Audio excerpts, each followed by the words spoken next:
Hold up. 3, 2, 1. Michael, Shawn, and the Takeover Legends, where the truth hurts, but also makes you laugh. Baby, tap in. Tap in. Don't never stop if you want to be on top. Yeah. Low waist, fat, baby, tap in. Oh, I'm going to tap in for sure. Tap in. Yeah. Good morning. Good morning.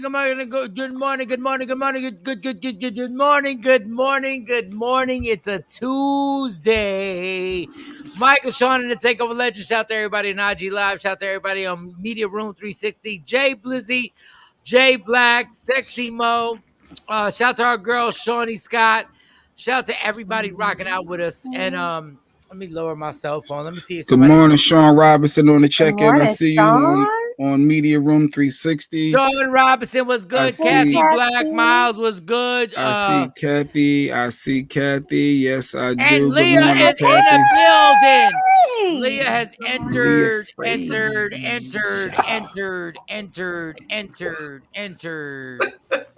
We got two ovaries. We got 2 sets of ovaries. Yes. We got ovaries. Life is balanced. We got clitorises. We areolas.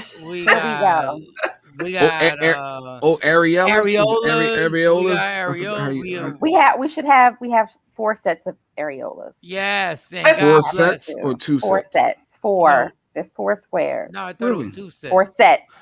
Oh, the guys. Oh, guys don't count. I guess it is. I guess. Okay. Okay. Good morning. All right. So God bless. Everybody's here. Everybody's in the building. I gotta say that. Well, first, let me see how your night went. Let me see how before I go to my spiel, because I'm only here for 45 minutes. Leah, how'd your night go yesterday? How was your day, your night, the whole thing yesterday? How'd it go down? My day was hectic. I didn't go to bed until about 3 hours ago. That's why I'm late. Oh, 3 hours. You was cooking the crack? Like, what's going on? No, I wasn't cooking You was cooking the crack. I'm thinking a hot date. Mike said cooking crack. You got the heroin popping off. Good morning, action. You got the H-Town. Why was you up so late? Working and then turning in all that stuff for the house. Oh, Just that's right. In the settlement phase and buying houses and Leah getting her house built from the ground up. Goddamn, yeah. She don't even know. She don't even know I'm gonna be her roommate out here. She don't even know. Go ahead, Mike. There's enough room. You can come stay. Go ahead, flex on these bitches. There's enough room. There's enough room over here, Mike. I won't even see you, son. The West He Wing said, I is won't all even you. see you. Monday through Friday, I won't even see you. We'll only see each other on Sunday for football. Yo, Mike, Shawn. It's Shawnee. Scott or Shawnee Scott? Did you fumble? You might have fumbled and he trying to call you out. Fumble? How'd I fumble? I don't know. Did you say Sean Scott? I'm not even in the mood. Like, really, I will shoot off at people today. Like, I will shoot off. Like, he for got to real. catch a flight in a little bit. I'm going to catch a flight, but everybody can catch it. Like, I'm not in the mood for the bullshit. Like, I don't even know what you're talking about. Like, I was talking to Leah about her big home that she's building. Yes. I don't even know where you got this. Good morning. Sorry about the Raiders. F the Raiders. I saw the Raiders get beat down last night. I saw them get beat down by the LA Chargers. Shawn Robinson was good. Okay, Sexy Mo, how was your day last night? Well, I left my makeup in the hotel, so I'm fresh faced, nothing today, and lashes, everything. Left all of that in the hotel, and they said they can't find it. So anybody out there who wears makeup knows that it's pretty expensive. Was it the whole bag? The whole kit and caboodle, and they're saying it's not there. So I'm a little irked because I'm gonna have to go drop a nice bit of coin now back out. Start over. To rebuild. Start all the way over. That sucks. Keep your face like that. It looks good. Well, Michael, Shawn, your daughter Monty, she's a professional makeup artist. You know that this stuff is expensive. No, it is, but it costs a lot, and so. But you got a pretty face. Like I would like. Yeah, but you know, I had a joke and you ruined it. Up. And you ruined it by saying Monty. I had a good joke and you ruined it. You can't You rig up ruined his door. because I can't even like say what I was gonna say. Good. Between that and my allergies, I don't know. But you look good. You look good. Like Alicia Keys, natural Alicia Keys. Don't do that. Don't do that. Don't say Alicia Keys. Oh, that's bad. No. I thought she promotes the natural look. Between the big feet and the natural face. I don't want the association. Thank you. No, thank you. Morning, Ashley. Morning. Say somebody else. Who else is natural? I think everybody wear makeup. Wait a second. So I'm not crazy when I saw that video with the big feet. What video? She has big feet? Oh my God. Really? Huge feet, and the person on the private jet grabbed her foot and she hit it. She has a 13 or 14. Yeah. Oh. You saw that, Mo? It looks real Wendy Williams-ish. You saw that, right? Mike, you sent it to us. That's how she saw it. Nobody was checking for Alicia Keys' foot. Don't but get this man started on his foot again. She's the only person who saw that 13 to 14. She got an NBA player foot. Yeah. It looked like she slammed. It looked like she slammed dunking and doing a whole bunch of 3-point throws from the. Everybody, send me the link. Send me the link so I can put you on my IG live. J Black is dumb as like J Black don't get it. I saw that big ass foot. Yes. That foot don't even look normal. Yeah, it didn't. I thought it was a joke at first, and then I was like, no, that's really her foot. This is her foot. You sure it wasn't the angle? Sean, I'm not saying that she's not pretty. I'm just saying after that foot video, I don't want the association. Leah. That'll land me a lot of left swipes on Tinder. I need my account to stay fruitful. Jesus, like they're gonna make me look crazy. They're gonna make me look crazy when Leah, when you see this foot, and then the private jet person who works there, right? She walks by Alicia Keys and she grabs her foot sternly. She grabs it sternly, and then Alicia puts it down. Firm. She grabbed it stern and firm, right? She stern and firm, and went like that. And then Alicia, yes! God damn it, yes! You're on TV. Leah, when you watch, see, only women will understand this. That's a big foot. Women will understand this. There's something stranger danger about this. I can't see her swinging that over and playing footsie with Swiss Beats at night. Ever. Like, swinging it over. I just can't. That size, you gotta swing it over on the other side of the bed. I don't see that happening at night. Yeah. Good morning, Jeanette. Leah, send your link to the IG Live and Mo send it. I think we can put all of us on there, right? Yeah, 4 people. Yeah, we can put us on. You want me to be disconnected? Leah, like, I don't want to do IG. No, when I want y'all to see this, I want y'all to see this Alicia Keys thing. We can't see it. Like, you know, Jay goes, I don't know what you're talking about. I saw it. And I've shown this to other women, and they were like, I was at a comedy club, and I showed it, and the women were like, I was shocked. They were like, what the yes. What is that? And then I was like, watch the lady grab her. So you was going around showing people. You was going, hey, watch this. I know what I saw. Swiss Beats posted a clip of Alicia Keys on their private jet, and then she had who was recording because that's who used to get shot. Let me explain to y'all something. What he endured that night. If it's my private jet, nobody's grabbing my foot or my girl's foot like this, and then going like as I walk by. No, they're not. They're not. Y'all know they're not. I think Mike is just happy to have IG back. I think that's what this all boils down to. He's excited. I got a bunch of shit for y'all IG Facebook people, and I'm gonna post it today. Yeah. Oh, I got a bunch of nice y'all listen, like we are done. First of all, I will go back to Alicia Keys. I promise you. I tried. You said I tried to get him off him. I threw that in. Yeah, I saw the segue, but Mike is glad to get IG back. You know, Facebook and all that. First of all, for all y'all people Let me make sure Mo gets on here too, because I want everybody to be on his bitch. Yeah, something happened, Jeanette. While you were in surgery yesterday, IG, Facebook, WhatsApp was all shut down. The world was going crazy. They didn't know what to do. They was looking for dial-up connections. Kids that never had dial-up, didn't have internet, they was lost. The world was shut down for about 6 to 8 hours. Hey, everybody. Hey, everybody. Hey, Mike. Hey, there's Mike. Hey, guess what? Guess what my life was? I was fucking fine. Me too, Mike. No, you wasn't. You went on Twitter. You went on Twitter. You started doing something else. It didn't bother me at all. Fine. I smoked a Black and Mild. I was fine. Now, for all y'all people, and I'm going to post this today. For all y'all people who after Instagram and Facebook came back up and y'all decided to put some deep-ass messages, all y'all bitches and dudes who said, you need to get your life together. Do you see what Facebook and Instagram did to you?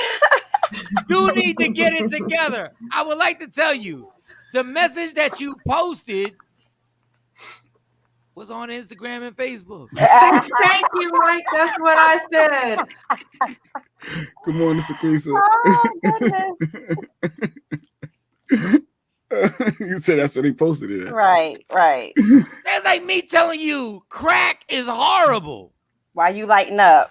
While I'm smoking a crack pipe and inhaling the crack. If y'all bitches and hoes and dudes don't shut the fuck up. He's at the heck up. He's at like 10 cuss words already, and we only 15 minutes in. They missed it. But you missed it, Mike. All the business coaches and all the social media people were sending emails. Like if your Instagram and Facebook went down and you don't have your business and your brand on other platforms, and then they started selling their services. Book a one-on-one call with me. I only have a couple left. I screenshotted all the emails and I unsubscribed to every single one of them. Did you see that? It was out of control. It was like money gouging. Money gouging at its best. Okay, here's my advice to those who got scared when Instagram and Facebook. Hold up. Everybody listen closely. This is my advice. Go ahead. Let me hear this. My advice. When Instagram and Facebook went down, my advice to you is go to fuck the work. That's some people's job, though, Mike. Good morning, Queen Boy. No. That's some people's job. Jay Black, it's some people's job. For the other 95 million people, just get off your break and go back to work. Stop scrolling. You're like panic. Dude, you're in the stock room. Go back to the stock room. I didn't even know it was down until somebody texted me because I was working. Exactly. And Leah put her phone on do not disturb. Leah put hers on do not disturb in a minute. I sure do. So I was on the balcony smoking a Black and Mild, and I went to refresh, and I said, "Oh, something's wrong, not to refresh." So I was like, "Oh, damn! I gotta call this promoter to actually book this situation when I leave and come back." And then I said, "Oh, I gotta actually fight this credit situation where they said that I'm in collections," and I called that and disputed that and got that taken care of. And then I was like, "Oh, I also gotta figure out if I'm gonna refinance." I did a whole bunch of productive shit. Life having bastards. Listen. For 6 hours it went down.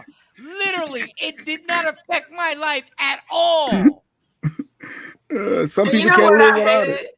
I hated the people that as soon as it was back up was like, for all you people that was freaking out, here's what I was doing. And I had this and I had this going on. But I was like, but yet you still posted the moment it came back up. So aren't you just as guilty? Why are you trying to shame? This is what I'm talking about.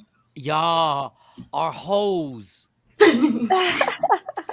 Y'all would literally like, what you need to do is get your life together. You gotta understand Instagram and Facebook. In my Batman voice, Instagram and Facebook have got you controlled. Bitch, you on here saying it again. Like, if y'all really want to be like free and go, don't give a fuck. Let me tell you what Facebook and Instagram and all the rest of these social media platforms would be scared to death if nobody had reacted. If everybody would have chilled, if everybody would have been like, okay. It's the same thing as when you break up with somebody and they don't answer your phone calls. You sick to your stomach. You stay sick to their stomach. You left me on red. You left me on red. Good morning, Kelly J. Oh, they hit you back like 2 days later. Oh, yo, my bad. I just saw this. On some casual shit. Yo, if America, just America, I can't speak for every other country. If America would have just chilled, if everybody would have gone about their business, it was 6 hours. 6. It wasn't even a work day. They say social media withdrawal because it's an addiction.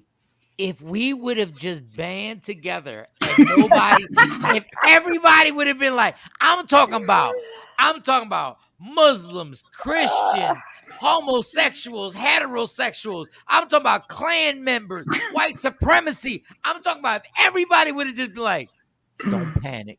Don't panic. Don't panic. Just relax. Just go about your normal day. Go to the store. Go get some milk and eggs. I don't know why milk and eggs is always the answer. Just go get some milk and eggs and go get some bread and just relax. If everybody would have relaxed, all those social media platform owners, Mark Zuckerberg and the rest of them would have been like, it's Zuckerberger. Like Zuckerberg. Zuckerberg. They would have been like this. Boosty. Mike Zuckerberger. You bet. If you let Boosie stop messing with Boosie. But in real life, if we would have all just paused and be like, oh, okay, whenever y'all up, we'll be back. No, everybody literally panicked. Think about this. Everybody literally panicked that CNN, MSNBC, and Fox News had to put breaking news. That was national news. That was national news. National news. Social media is down. Here's my point to what I was texting you guys yesterday. Is like, if somebody was trying to prove that it's bad for you or whatever, all of these people that freaked out proved the demand of it, where it's not going to go anywhere because they charge. Could they start charging for that? You think people are charged? You pay subscriptions to have IG? I think they would. Because that might have been a sign, a test, and y'all failed miserably. Is it a demand for $9.99 a month for you to have IG? Oh yeah, they paid $10 a month for IG. Yeah, they need the hit. But my thing is like, Mike and how he states names has me weak. What names did I state names? I don't know. But Mark Zuckerberg. Oh yeah, but I mean, Zuckerberg. They said he lost $6 billion during the 6 hours. I'm like, dog, he's fine. They said he lost $6 billion. Oh, the ads and the sponsors and the stuff that everybody the clickbaits and all that stuff. I think they did it on purpose. Absolutely did it on purpose. After the 60 Minutes interview was aired and the whistleblower was on there. And the funny thing was, so I had the whistleblower on 60 Minutes. And I was looking on my phone. So I went to the barbershop to get a haircut. Mm-hmm. And I didn't know how serious it was till all the barbers were looking at their phone and saying, I can't refresh my Instagram or Facebook. And everybody is looking at their phone. I'm like, yo, this is like a horror movie. Like, this is the movie where somebody predicts 30 years into the future and tells us what everybody's going to be a slave to. So I'm like, this is crazy. So I told my barber about the whistleblower that's on 60 Minutes that blew the whistle on everything and had thousands of copies of documents that showed that Facebook, Instagram, purposely, they knew that there was a racial divide that was being pushed on their social media platforms, and they only checked 3% of it on purpose on IG and Facebook on purpose. They only did 3%. They knew the racial divide that it was causing, and they knew what was going around the world. And this white lady said she copied thousands of pictures. Now, the crazy thing, not thousands of documents. The amazing thing is that I'm at the barbershop with a bunch of hood mob that I love to death. And all of a sudden they said, put the 60 Minutes on the widescreen. And I said, in a really? barbershop, they want to watch 60 barbershop. Not LeBron, not the no. NFL highlights. And everybody ESPN. sat there and it was like, what is this white bitch talking about? They were like, everybody. We sat there and watched 60 Minutes. Wow. The TV show, the legendary, iconic TV show. And we watched this white woman spill the beans on everything. So what did she? Well, we got a little clip I want to play. I get you to break this down. What's the issue? Because you said it's causing racial divide, and it's social media. Just hate and just divide in general.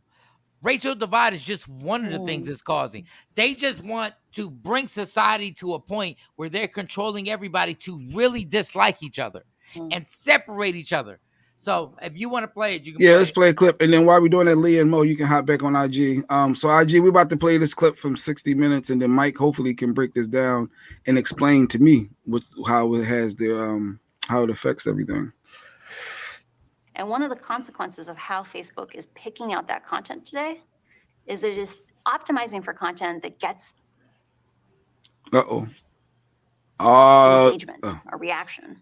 But its own research is showing that content that is hateful, that is divisive, that is polarizing, it's easier to inspire people to anger than it is to other emotions. Has realized that if they change the algorithm to be safer, people will spend less time on the site, they'll click on less ads, they'll make less money. And she took a trove of data. So, Mike, I know it froze up a little bit there. I don't know if that was something going on with Facebook. Did you catch the gist of that? Mark Zuckerberg. Yeah, if it's a bunch of hate and it's a bunch of divisive situations, they realize that their ads will sell more. If they sell something that is actually contributing to people liking each other, they won't sell as much. It's the same situation that happens all over the world, including our television. That's why we have so much violence and so even in music and everything like that. So they're keeping the same basic 1, 2, 3, 2 + 2 = 4. And they keep that going, and it's scary because a white woman is trying to tell everybody. But wait, a white woman is for the normal person like myself is trying to grasp it. So you're saying because that is drama, when we click stuff, we want more drama and follow along. If it was happy post and nothing wrong, we wouldn't click on these links and stuff. What is the gist of how is this affecting? Curious. J Black. No, we're not curious. No, it's bigger than curious. It's bigger than curious. If a chick smacks a bitch, we watch it. Absolutely. If a chick compliments a bitch, we don't watch it. That's the bottom line. If somebody drives by a gas station and is shooting up the gas station, we watch it. Yeah. If a person goes to the gas station and helps the homeless, we don't. So they want to promote more. Okay. And this is why I've kept telling you, and me and Jay Black have had this conversation. Why hip hop? We used to point the gun at the society, and now the hip hop gun is pointed back at us because what we've promoted is the most basic instinct of having sex with chicks, shooting people, selling drugs. And that is what is manipulated. So Facebook and Instagram has done the same thing. Let's just put all that. Slap a bitch. Yes. Mike said we want to see people getting slapped versus somebody saying, "Hey, how are you? You look good today." You know. Hey, God bless. It's the bottom line. We're basically, so is that Facebook's responsibility to not post somebody getting slapped? It's Facebook's responsibility when they set up a whole situation where they knew how to manipulate us. When they knew how to manipulate us. So they have control over the algorithm, is basically Jay Black. And they can lessen the content, but they choose not to. But the algorithm, you know what the funny thing about the algorithms is? It's just so simple to figure out human beings. It's so simple.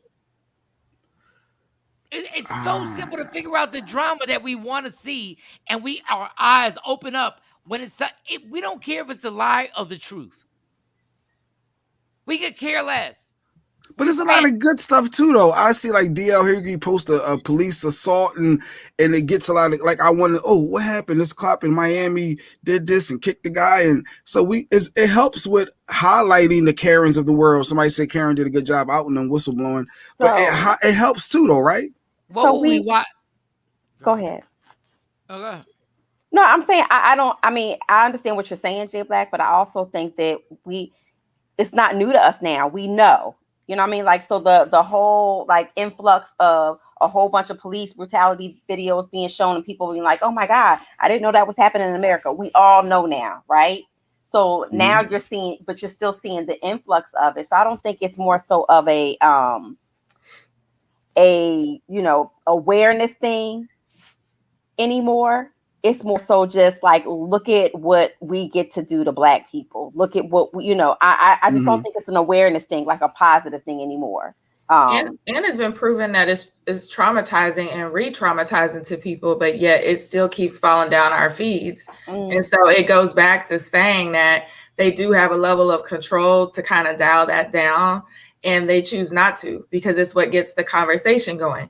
The same argument I had when people were trying to petition Kevin Samuels off the internet. I was like, they're never going to get rid of Kevin Samuels. He brings the views. He brings the engagement.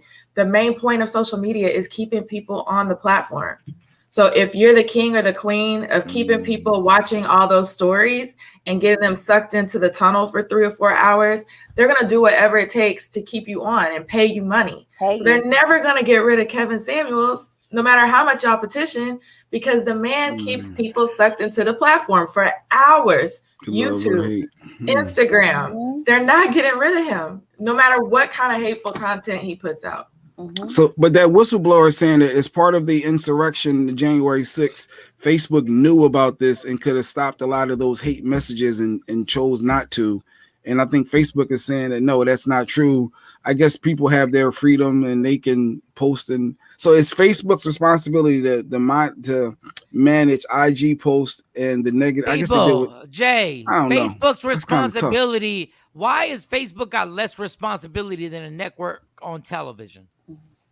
Why do they have less responsibility? Why do they get away with being able to put on stuff that even cable channels and even Netflix has to put warnings on? Netflix, Hulu, Amazon Prime have to let you know what you're about to watch. But yet Facebook, Instagram, and the rest of these social media platforms, including Twitter, can let you put on anything recklessly. They can let you put on somebody being hung from a tree. It's the bullshit of a bunch of real life billionaire white dudes who get to put whatever they want.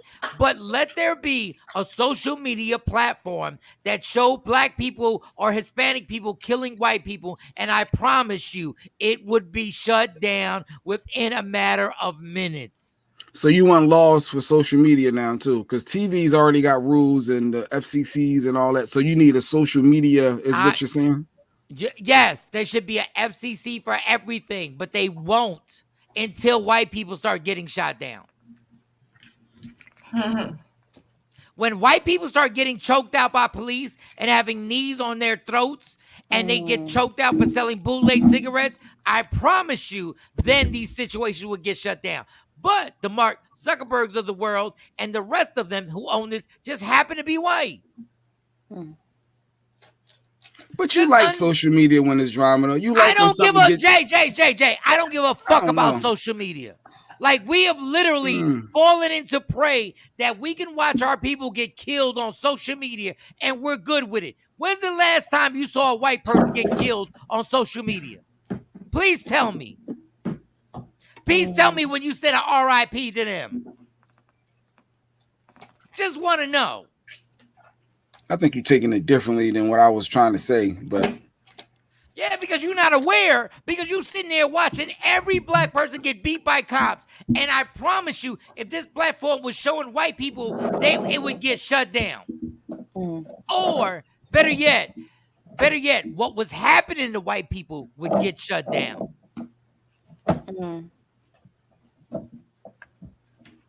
Well, some of the problem is that there's not enough legislature surrounding social media and around like things that go on the internet, and like it is for like mainstream television. So that's why they get away with a lot more. And I just want to say this: if we're not gonna regulate it, then why are you regulating Lil Bootsy? Like either you're gonna let everybody do what they do, or you gonna stop shutting down people's pages for putting political views. Well, Lil Bootsy only wanted to have you put your shit on, put your pee on live. I give you $1,000. Not even Lil Bootsy. I just want to bring up Lil Bootsy, but my thing is like people against the vaccination shut down. Right. Yeah, what is it? People against political parties. Keywords. Because that's a political agenda. Now they got keywords that are going to. Dog, we are so caught up in this. We're done. We're caught up. But a lot of people are hypocrites too, though, Mike. They say it's freedom of speech. We can say what we want, and all right, well, you just get blocked off that platform. But so how can we say what we want if you get blocked off? Yeah, and that was Trump's whole thing. Not supporting Trump at all, but I remember saying, well, this is the beginning. They shut me up. They're going to shut everybody up. But you're saying there needs to be somebody literally monitoring keywords at every hashtag. Let me bring my words back. If we're going to regulate people, then we regulate it across the board. If we're not, then we don't regulate it across the board. Either all in or nothing. It's either we regulate people or everybody gets to say what the hell they want to say. Which that was supposed to be America. You get to say what you want to say. I get it. And they making all this money, so they should be able to regulate and monitor each. So if Sexy Mo posts something that's risque or going against something that she shouldn't they don't even care about that. They don't even care about that. What they care about is them saying, you saying something that messes up their comfy little situation. They don't care about nip slips and me showing if I bust it wide open on Instagram. They care about if I put something of a social agenda nature on there that goes against their narrative. And we see it all the time. And they stopped the crate. Remember the crate challenge? That was going, I guess, because people was getting injured. So they shut that down for that reason. It wasn't political with that one, all right, Mike? I don't know. I'm asking. No, because sometimes we got to take responsibility for dumb shit that we do.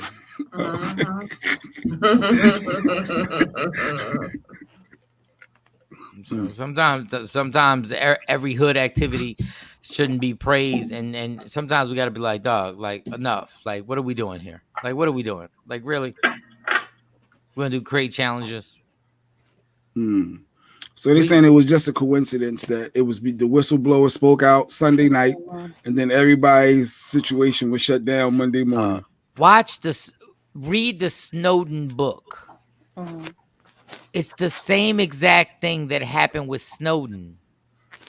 Do you understand that Snowden blew the whistle on this entire country and this country did nothing because they can't F with him right now? He's either in China or Russia. Nobody even knows. Just read the book. He did the same thing.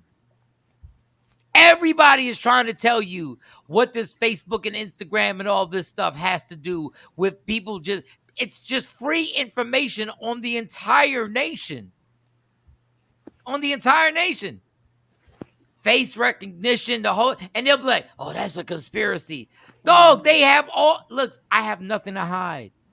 Y'all got all my information on my phone. Everybody here, all their information is on their phone right now. There's nothing you can hide. They've had all our information. Yeah. Facebook got sued years ago because they were accessing our audio through our webcams and not telling us, and listening for the conversations that we were having in the background while you were in your profile, and they weren't telling us. And so they were using those keywords to determine what ads to push to us. And then somebody found out, they got sued, but it was a quiet lawsuit. Nobody knew about it, and they stopped doing it. But this is something that they've been doing for a long ass time. There's documentaries about it. So yeah, she's getting the shine as like a whistleblower, but people have been talking about this. And to Mike's point, nobody cares. So that's true. Because I know I talking to my wife, we're talking about Bob's Furniture, and all of a sudden I open my phone up, there's a Bob's ad. So that's still happening now. So that's true. Yeah, I have the actual lawsuit because I taught the class. I taught it in digital marketing, and it says they were accessing our voice through the webcam and weren't telling us. But this is still happening today. Like I can have a conversation. We could be talking about whatever, Mercedes-Benz, and then all of a sudden my phone, I have a Mercedes-Benz ad. Like this still happening right now. So is this still going on, you think? Probably. I don't know. What do you mean? Do you think? Because some of it, I mean, like, I wonder if it was already going to be there. I still question some of that. If you have Alexa, if you have Alexa, Amazon ad, or I don't know. Sometimes I question. I think it was Alexa that was continuing to turn on and record your because my phone is off. It's off, not on, but it's like in sleep mode. Everything that you have with any technology is tracking you and listening to everything. We can talk about this right now. Say BMW, BMW, BMW, BMW. I promise, I've done this exercise. It comes up. This 4K webcam that I have, I unplug it because I know if I don't unplug it, it's still recording. Every person who works in technology says they cover everything on their laptop, every lens they cover. You're being watched on everything you do. Everything. There's nothing you're not being watched on. That's scary, though. That's scary. It feels like a Will Smith movie back in the day. You're literally 15 years too late. You're 15 years too late. Since you're watching, can you make me win the lotto? Because I'm broke. All these folks tried to tell everybody. They tried to write books about it, and they called them conspiracy theories. They tried to make movies about it. They called them conspiracy theories. Big Brother was a book. 2020. They tried to tell everybody, but once we get consumed with what we feel like doing, we just like it. Whenever we like something, we don't care the ramifications. We like R. Kelly. We don't care what R. Kelly did. We like Pornhub. We don't care what Pornhub really initiates. We don't care how many women get trapped into doing these pornographic videos. We like it. Afro Queen said that's why she always covering the computer. According to Mike, you got to unplug it too, because just covering your lens, they still listening. According to Mike, you got to unplug it and understand when you want to have a conversation, turn your cell phone off. Turn like power off. It can't just be off in the sleep mode. No, power off. Oh, J. Pearl, that is true. And they ask you if they can still track you if you're not using the app or track you across other apps. They ask you, can they track you? Yeah. While using this app only or all access all the time. Yeah. And I say no every time. No every time. No every time. No every time. And guess what? All that is a great way of them being able to escape responsibility. When I say no, do you really think they already have the access to ask me the question? They already have the access to ask me the question, which means they know where I'm at when they ask the question. So what do you do though? You can't avoid this. This where like if y'all says we're 15 years too late, we're screwed, right? It's not you. What? There are people who are not on social media at all, who have no digital footprint at all. And they are making it illegal for people to be off the grid. They're making it. You literally, there are white people right now who are spending a big amount of money to be off the grid. Yeah, There's a enemy of the whole state. That's it. subculture where people are spending thousands of dollars, like $50,000, $100,000 to get off the grid for like 6 months at a time. Yeah, the Will Smith, enemy of the state. Dog, every Hollywood movie just dictates to us what's happening. It's crazy, but just enjoy your life. So she's blowing the whistle. Karen is blowing. They calling her Karen. She blew the whistle. And stop calling her Karen, because Karen just makes her such a basic bitch. Like, stop. Stop bringing her down. Like, she that needs woman to go into witness protection. Right. I think she's the meeting same with Congress today. technology is light bulbs in stores that can blue to your phone. And listen, man. Listen, enjoy your life. Just enjoy. Just be productive and try and find happiness, because there's no way to figure this out anymore. They got us. Because you hooked on your phone, you hooked on social media. They got us. Can you really go a full day without your phone and social media? J Black more Dog, those 6 hours, I realized. I was unbothered. Yeah, y'all ain't getting allegedly today.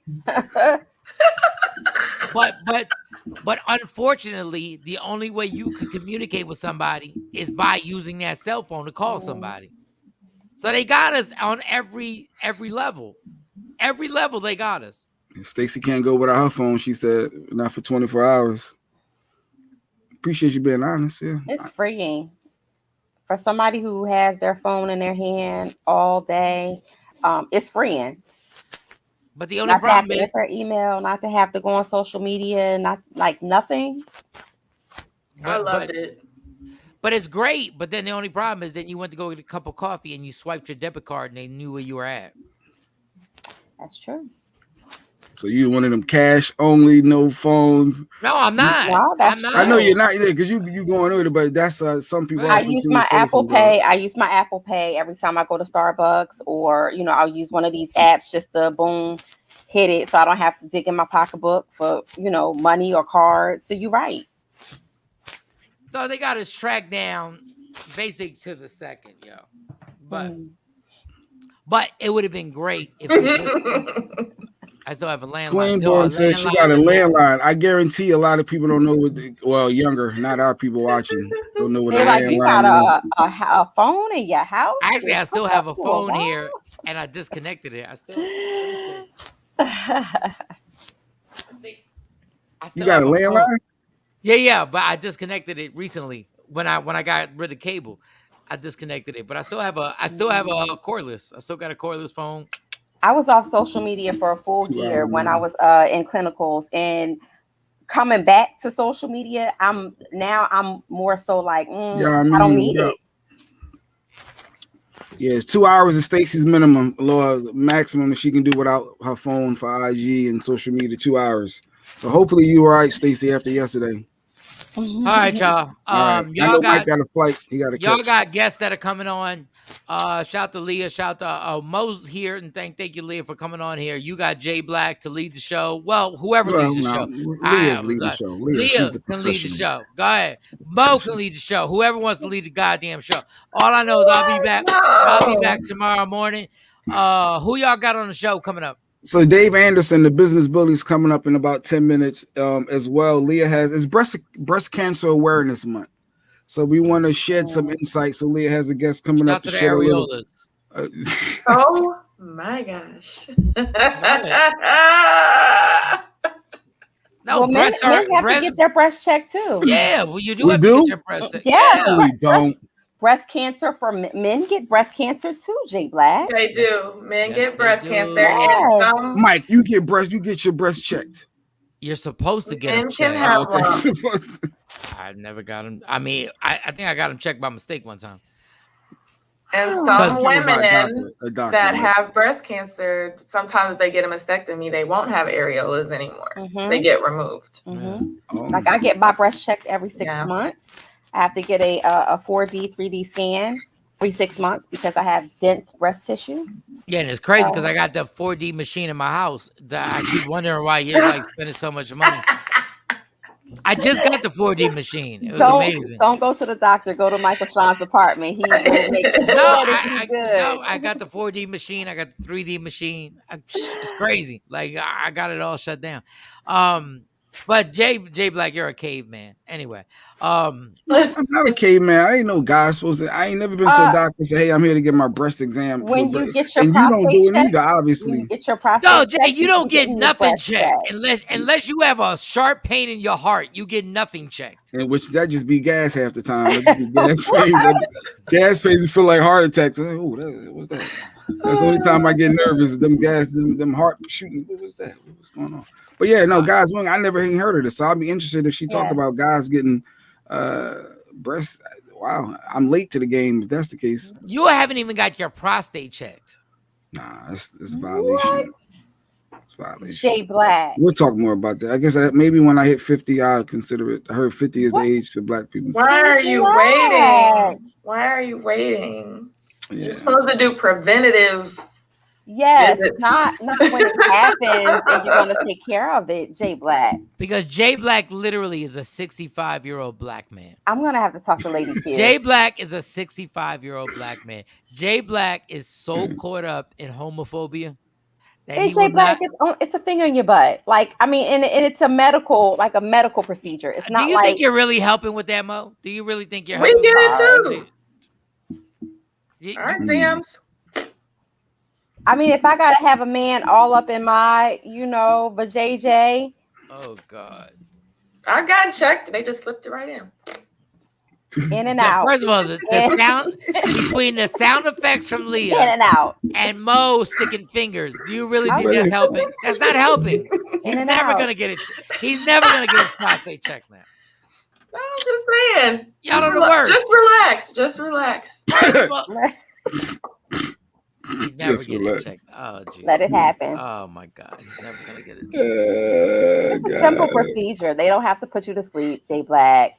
They lubricate. You will be fine. You need to go get that done. Oh, well, this is not about me. It's about more so female breast cancer awareness month. Yes, but conversation. But it also extends into men having the conversation across the board. Because and if you notice, some men who got middies who have a lot of breast tissue, they're more prone to possibly having have a higher risk for. Yeah, Jesus, put that arm up. I'm good. Put it up, Jay. First of all, start rubbing, and then what I do? Rub in a circular motion. Yeah. Make your way around the whole breast. I did a breast exam live. I'm good. See, I don't feel nothing. I'm supposed to feel something wrong, right? No, all the way around. All the way around. Because the women want you to be a Lifetime movie when they go like, and they rub and they go. A Lifetime movie. And then the dramatic music comes on, and they're like, and they gotta call their girlfriends. I felt something. Well, 2 months ago, I didn't make you guys aware because I didn't want to scare you guys, but I definitely had a scare with that, and we'll talk more about it when the health professional comes on. All right, don't make me. I don't want to boost it. Like she's not a health or I'll say someone who brings more awareness to the cause and to the situation. Don't how she found out she had it was just weird. So Jay, you gotta just y'all not gonna make me feel bad for my joke because my joke was about Jay Black and then it went to Lifetime TV. So y'all not gonna get me on some more. Yes, I still said it. Oh fuck. It was a joke about Jay. It started off with Jay. Jay Black gonna be in the bed asking Lady Q, you feel that? I think I need to go get that checked out. You can lay down and give yourself a breast examination. Yes. All right, whatever. Yes. Okay. All right, y'all. We'll do it. All right. I gotta go. Or in the shower. Everybody enjoy your time. Quick break. We'll be back while Mike hops on the flight. I won't be back. So y'all have a good time. Y'all enjoy yourselves. Y'all rub your titties. And if you love hip hop, like just do everything you got to do. Y'all enjoy yourselves. The bully will be on here. Yeah. Y'all have a great time. And all right, it's Michael Shawn and Takeover. Be safe, Mike. Bye, Yes. Thank you. We'll be Yeah, right y'all. What up, y'all? It's Michael Shawn from Michael Shawn and the Takeover Legends. And just in case you missed the show, check this out. Jay, to your point, like I do feel like being on the other side where I've actually been the one that like looked out for men or like had more money. I've been there. I've been in both situations.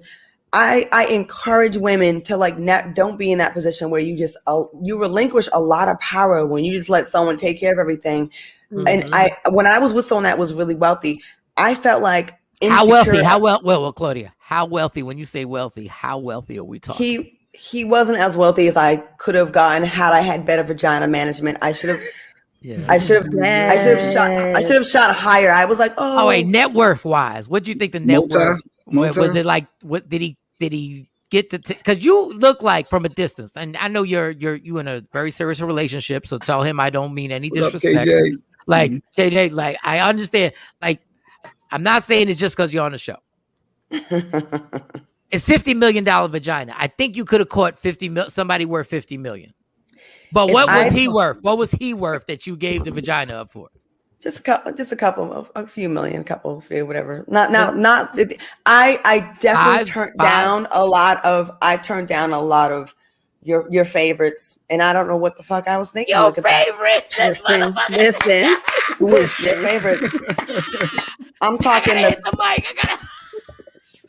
All the athletes that hit on me were the top tier. All the football players were the ones that were at the that had rings. Like I was like, no, I was on that cute shit when I was younger. Oh, he's not that cute. And when you get older, you value different things like power, respect, and all those things. That's how these beautiful women end up with these broke ass personal trainers that be blowing their backs out. That's why I was with a fine ass guy that couldn't get a part as a monkey in a movie. And Exactly. What the fuck were you doing, Claudia? And let me tell you, at the time that was happening, I'll tell y'all off camera who was hollering at me, who's a very married rapper now. At the time, and I remember he had his people track me down. And when I had a pager, remember it was like a pager. Yeah. And I called back 911. I called back the number, and it was like she was like, "Hey, I'm such and such assistant." I was like, "Okay." She's like, "I was told to find you." I said, "Wow." When I met him in Vegas, I only told him my first name. She said, "Well, it's my job to find you, and he wants to take you out." And I was like, "Well, I'm living with my boyfriend. I have a boyfriend." She was laughing. She goes, "Are you serious?" And I was like, "Yeah." Mind you, this nigga was broke. He couldn't get a part as a monkey in a movie, and he had a fish tank. His life was taking care of his fish tank, and the dick was trash, but I was loyal. Not trash dick. No. Search Media Room 360 on all streaming platforms. Michael Shawn and the Takeover Legends. Yeah, yo. We the worst records, baby. We about to create a perfectly horrible song. Y'all know I've been in the gym, and now all I wear is tight shirts, tight shirts, tight shirts, tight shirts, tight shirts. Yes, I do. Michael Shawn wears Tight shirts every day. I wear tight shirts because I'm working out some. And if I wear the right size, you won't see none of my little cuts in my arms or whatever. Short sleeve tight shirts in any type of weather. People talking trans when they see me in the street. Your shirt's so tight, we can see your heartbeat. Man, clown me if you want, I'm sticking to my guns. And when the summer comes, it's gonna be fun. You can crack jokes and treat me like a jerk, but one day you'll see my six-pack right through my shirt. And even if I wanted to, I just can't stop. I just might rock an Ezekiel crop top. Whoa. What? Did I take it too far? What? Yes. Whatever. Tight shirts in the morning at work and when I grieve. I even wear tight pajama tops when I sleep. Tight shirts. Tight shirts. Tight shirts. Yeah. Tight shirts. Come on. Tight shirts. Come on. Tight shirts. Come on. Tight shirts. Every day. Mike Shawn wears tight shirts. To the gym or wherever. tight shirts. Tight shirts, tight shirts, tight shirts, tight shirts, Michael Shawn and We the Worst Records, Pluto, Aristotle, and P Skills have just destroyed or created another perfectly horrible song. Yeah! Check out the next single, Grown Man Wearing Skinny Jeans.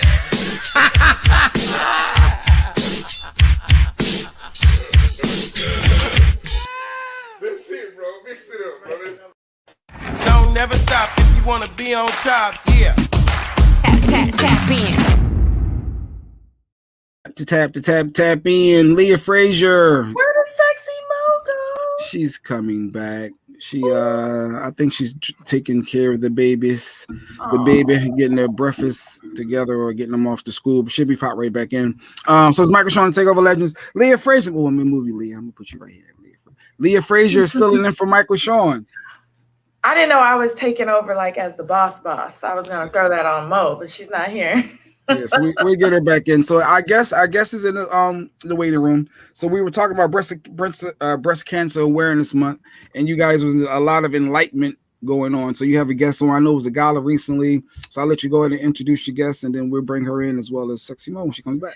Yeah, so I have Angelia Scott Dunbar, and I believe Tam yesterday brought her up. So maybe she was seeing the pictures from the ball this past weekend. But Angelia has an incredible story. I mean, not only did she have a bout with breast cancer and made it through that, but she has an incredible story of, being kidnapped, and she was beaten. Kidnapped? Kidnapped. Wow. Like the person was trying to like offer and was beaten really bad. A relationship? It was a relationship? Yeah, it was a domestic situation. Okay. And she was left temporarily blinded. And then, she survives that. And then much later ends up getting breast cancer.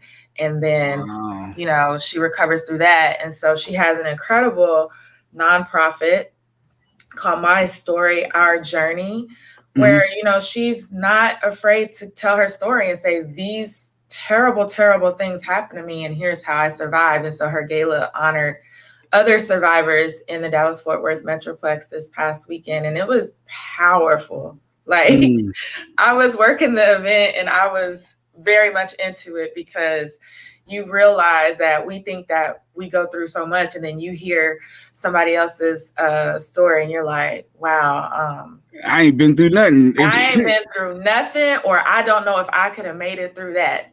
So it's so wonderful. But yeah, she could tell us all about her breast cancer journey. And I think even the way, like, to your point, Jay, the way that she found out she had it was just like, it could happen to any of us. All right. So let's bring her in. Good morning. Good morning. Good morning. She's trying to get, she can't hear us. So she's trying to get it all loaded up. Let us know when you can hear us, Angelia. Man, because that's the story. Kidnapped, can't oof. But hey, it's life. These are the challenges we're thrown. Jay's like, kidnapped. It's life. It's life sometimes. Sometimes not normal. Some relationships. No, I'm not saying it's normal. No, I'm just saying, like, relationships can get tricky. I wonder if there was red flags and signs, because it ain't. I don't think it's just one day. Then the next day you kidnapped. I think there was there signs, and that's interesting to me. Well, we could talk about that too, because October is Domestic Violence Awareness Month as well. So it's a 2-for-1 deal that we're getting with Angelia. But like, yeah, when I got to know her, I was like, dang, I ain't really been through it. I thought I had, but she's been through it, and one of the sweetest people that I've met so far. Yeah, you said the gala was powerful. I think it was one. I saw one clip. There's so many pictures I saw you post. Me with my wig on, y'all. I slapped that wig on real quick. When I clean up, I try to clean up. Even if I was, like I said, I was working the event. I do publicity and PR, and so I was running around like crazy, but I did it all in my heels, so I was cute. But that's Angelia and I at Survivor's Ball. Nice. Her ball. Can you hear? I think your mic is now muted, Angela. I don't think she can hear us. I don't know why she can't hear us. Aww. Yeah, something on her side. Yeah, you see a little mic muted symbol there on the left. Yeah. All right, but we'll put her back down until we can figure this out. I've been texting her. All right, I said, let us know when you can hear us. She could hear us at one point, so I don't know what's up. All right, so while we're waiting, I guess we can dip into I wanted to talk about Lizzo. I saw Lizzo. Did you see Lizzo in the news yesterday? I didn't see Lizzo. I just heard about her TED Talk twerk TED Talk. For someone that have given some real TED Talks, I was like, okay, the history of twerking. So no, Lizzo was in the news because she apparently she took a picture. I might even have that. She took some pictures with Chris Brown backstage at a concert and said how Chris Brown was one of her favorite people. And people are still stuck on this whole, you talking about domestic violence, right. The whole Rihanna thing from 2009, and now she's getting drugged for saying that Chris took a picture with him and said that he's one of her favorite people. It's like, at what point do we let that go, or do we ever let domestic violence go? If Rihanna's okay with it and moved on, wait a minute, do I think I got a clip of the Lizzo? Yeah, it's a clip here. I saw it on TMZ. Let's make this bigger for you. Be my favorite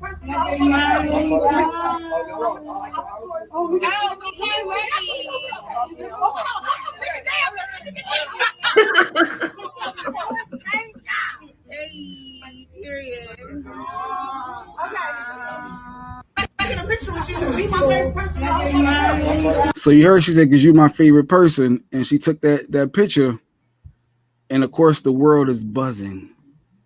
So what are your thoughts? The world is gonna buzz no matter what. People are gonna find things to get upset about. People are gonna find things to throw a fit about. Yes, did Chris do what he did? Absolutely.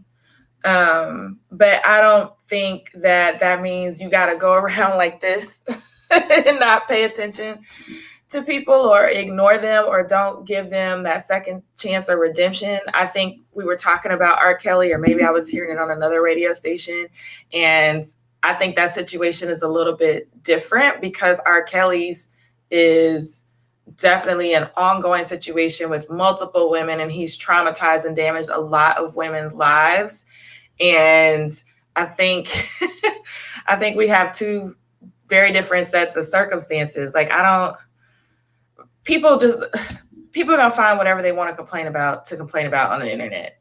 Yeah, Lizzo said Chris Brown is their favorite person in the world. I think she was exaggerating. Well, you meet people. Oh, I'm a fan. You're one of my favorite people. I guess it was one of them. One of the moments she's meeting somebody that she's not, enjoy watching and perform. So I don't know if it was literally her favorite person, but the fact that she even showed that love is what people have a concern with. Like, even reading some of those comments, Izzo is being excited to meet Chris Brown as he, and that ruined their day. Well, you got bigger issues. If Lizzo saying Chris Brown is her favorite person ruined your day, your entire day, we need to prioritize our days, because that's a bit much. But some of these comments I thought was a little over the top. It's very over the top. I'm a person that I believe in people going and getting the healing that they need. I don't know if Chris Brown is doing the work or not, but I'm not going to keep recategorizing him as, a domestic abuser if in fact he's trying to heal from that process or do the work it takes to figure out, why he reacted in the way that he did towards Rihanna. And I think it came out too that Rihanna had done some things as well, not to, downplay. Don't you say that. No. Rihanna started it. Ooh. No. I didn't say she started it. I know, you're doing what you do to Mike. You can't do that to me. No. I'm not saying she deserved it, and I'm not saying that she started it. What I'm saying is that Rihanna had come out, or it came out at some point too, that she had done some things to him as well. So both of them, you know what I mean? Mm-hmm. And I just don't believe that we give people enough credit if they're trying to heal, or we keep them in that box of past mistakes. And Rihanna's moved on. She's fine. But then they started dating again after that too. Yeah, they started to see. They were caught at like a mansion, and she was in the pool, and people were like, "Oh, did they get back together again?" Can you hear us, Angelia? Yes, I can now. Can you turn your phone sideways? Can you turn your phone sideways? This way, Angelia? There you go. There we go. Yes. There we go. Beautiful. Sorry, guys. Hi. Good morning. Good morning. So we were talking about breast cancer awareness. I guess I want to get into some domestic. Right now, we're just talking about Chris Brown. So, what are your thoughts of? Is the world should just move on from this whole Rihanna thing, or we still want to hold Chris to that same standard of nope? Once you hit her, you're always going to be a problem. I would move on because we've all made mistakes. We all have things in our past we're not proud of, but we know the victory's in front of us. And so if we continue to look back, we're always going to be stuck, which means no one can come out and say, hey, I messed up, but there's a chance for me to turn it around. Thank you. We're on the same team. Same team. All right, so now let's get to some talk, Leah. Let's talk about breast cancer awareness and I guess why is it important and the self-exam. Like real talk, my wife literally yesterday I walked by and I saw her in the mirror, arm in the air, filling herself up is what I thought was going on. I didn't know what was going on. I swear I did. I had no idea. I said, "What are you doing?" And she said, "No, I'm just feeling around, making sure there's nothing there." And she do it all the time apparently. And that's the first time I walked in on her doing it. So talk about it. Why is it important? And let's break it down. It's important because we have to know our body. And there's so many times that you're going to come in contact with things within your body that it's going to be too late to get to the doctor to find out if you hadn't noticed it previously. So the exams are something that we have to do on a regular basis. Even in during the exams, I never noticed I had a lump until it was forced out by hitting a haunted house. When I was in a haunted house, I hit a wall, and that's when my knot popped out. So just imagine had I ignored it and not went to get it checked out, I wouldn't be talking to you today. And we were even telling them too, Angelia, that it's not just for women. Men need to go get checked out as well. He was like, "Oh, I've got to do breast exams." I never did it before. Yeah, Matthew Knowles had cancer. Remember, he had breast cancer. Who had it? Matthew Knowles, Beyonce's father. Oh, Beyonce's daddy. Mm-hmm. So for guys, is it like what am I? I'm feeling for a lump. I'm feeling like what am I feeling for? Like for me, because I'm not into all this stuff. So she said, put my arm in the air, and I feel around in a circle. So any lumps, any marks? You're feeling for a knot. Anything that's uncommon. So you can tell fatty tissue because it'll kind of move with you. But if you rub something and it's not moving and it's hardening, then you need to get it checked out. Yeah, like that. Just do all that. Do all that right there. Get the feeling. Yeah, I don't know. I feel weird. I'm just being honest. I feel weird. So I can go to a doctor though, and then they can check me, or this is just more self-exam. Like, is that something that's recommended for guys? You think? Really? I would personally say do it because we're finding out now it's becoming more common in men. So I would definitely get it checked out. Do it on a regular basis yourself. But if you find anything that's hurting for a long period of time up under your arms where your lymph nodes are, I would definitely start checking some things out and having the doctor examine me. It's preventative, Jay. We talked about this. It's preventative. And what is a lymph node? You said below my lymph node. No. Lymph nodes. Lymph nodes. Thank you, Mo. I'm sorry. Leah, Mo, y'all got this. I had to come back. I was hearing it all throughout my surround sound, and I said, "Let me get back to my station, please." Because Jay is gonna mess it up. You want to talk about child support, football? I got certain things that I love talking about, and I feel like I'm skillful in.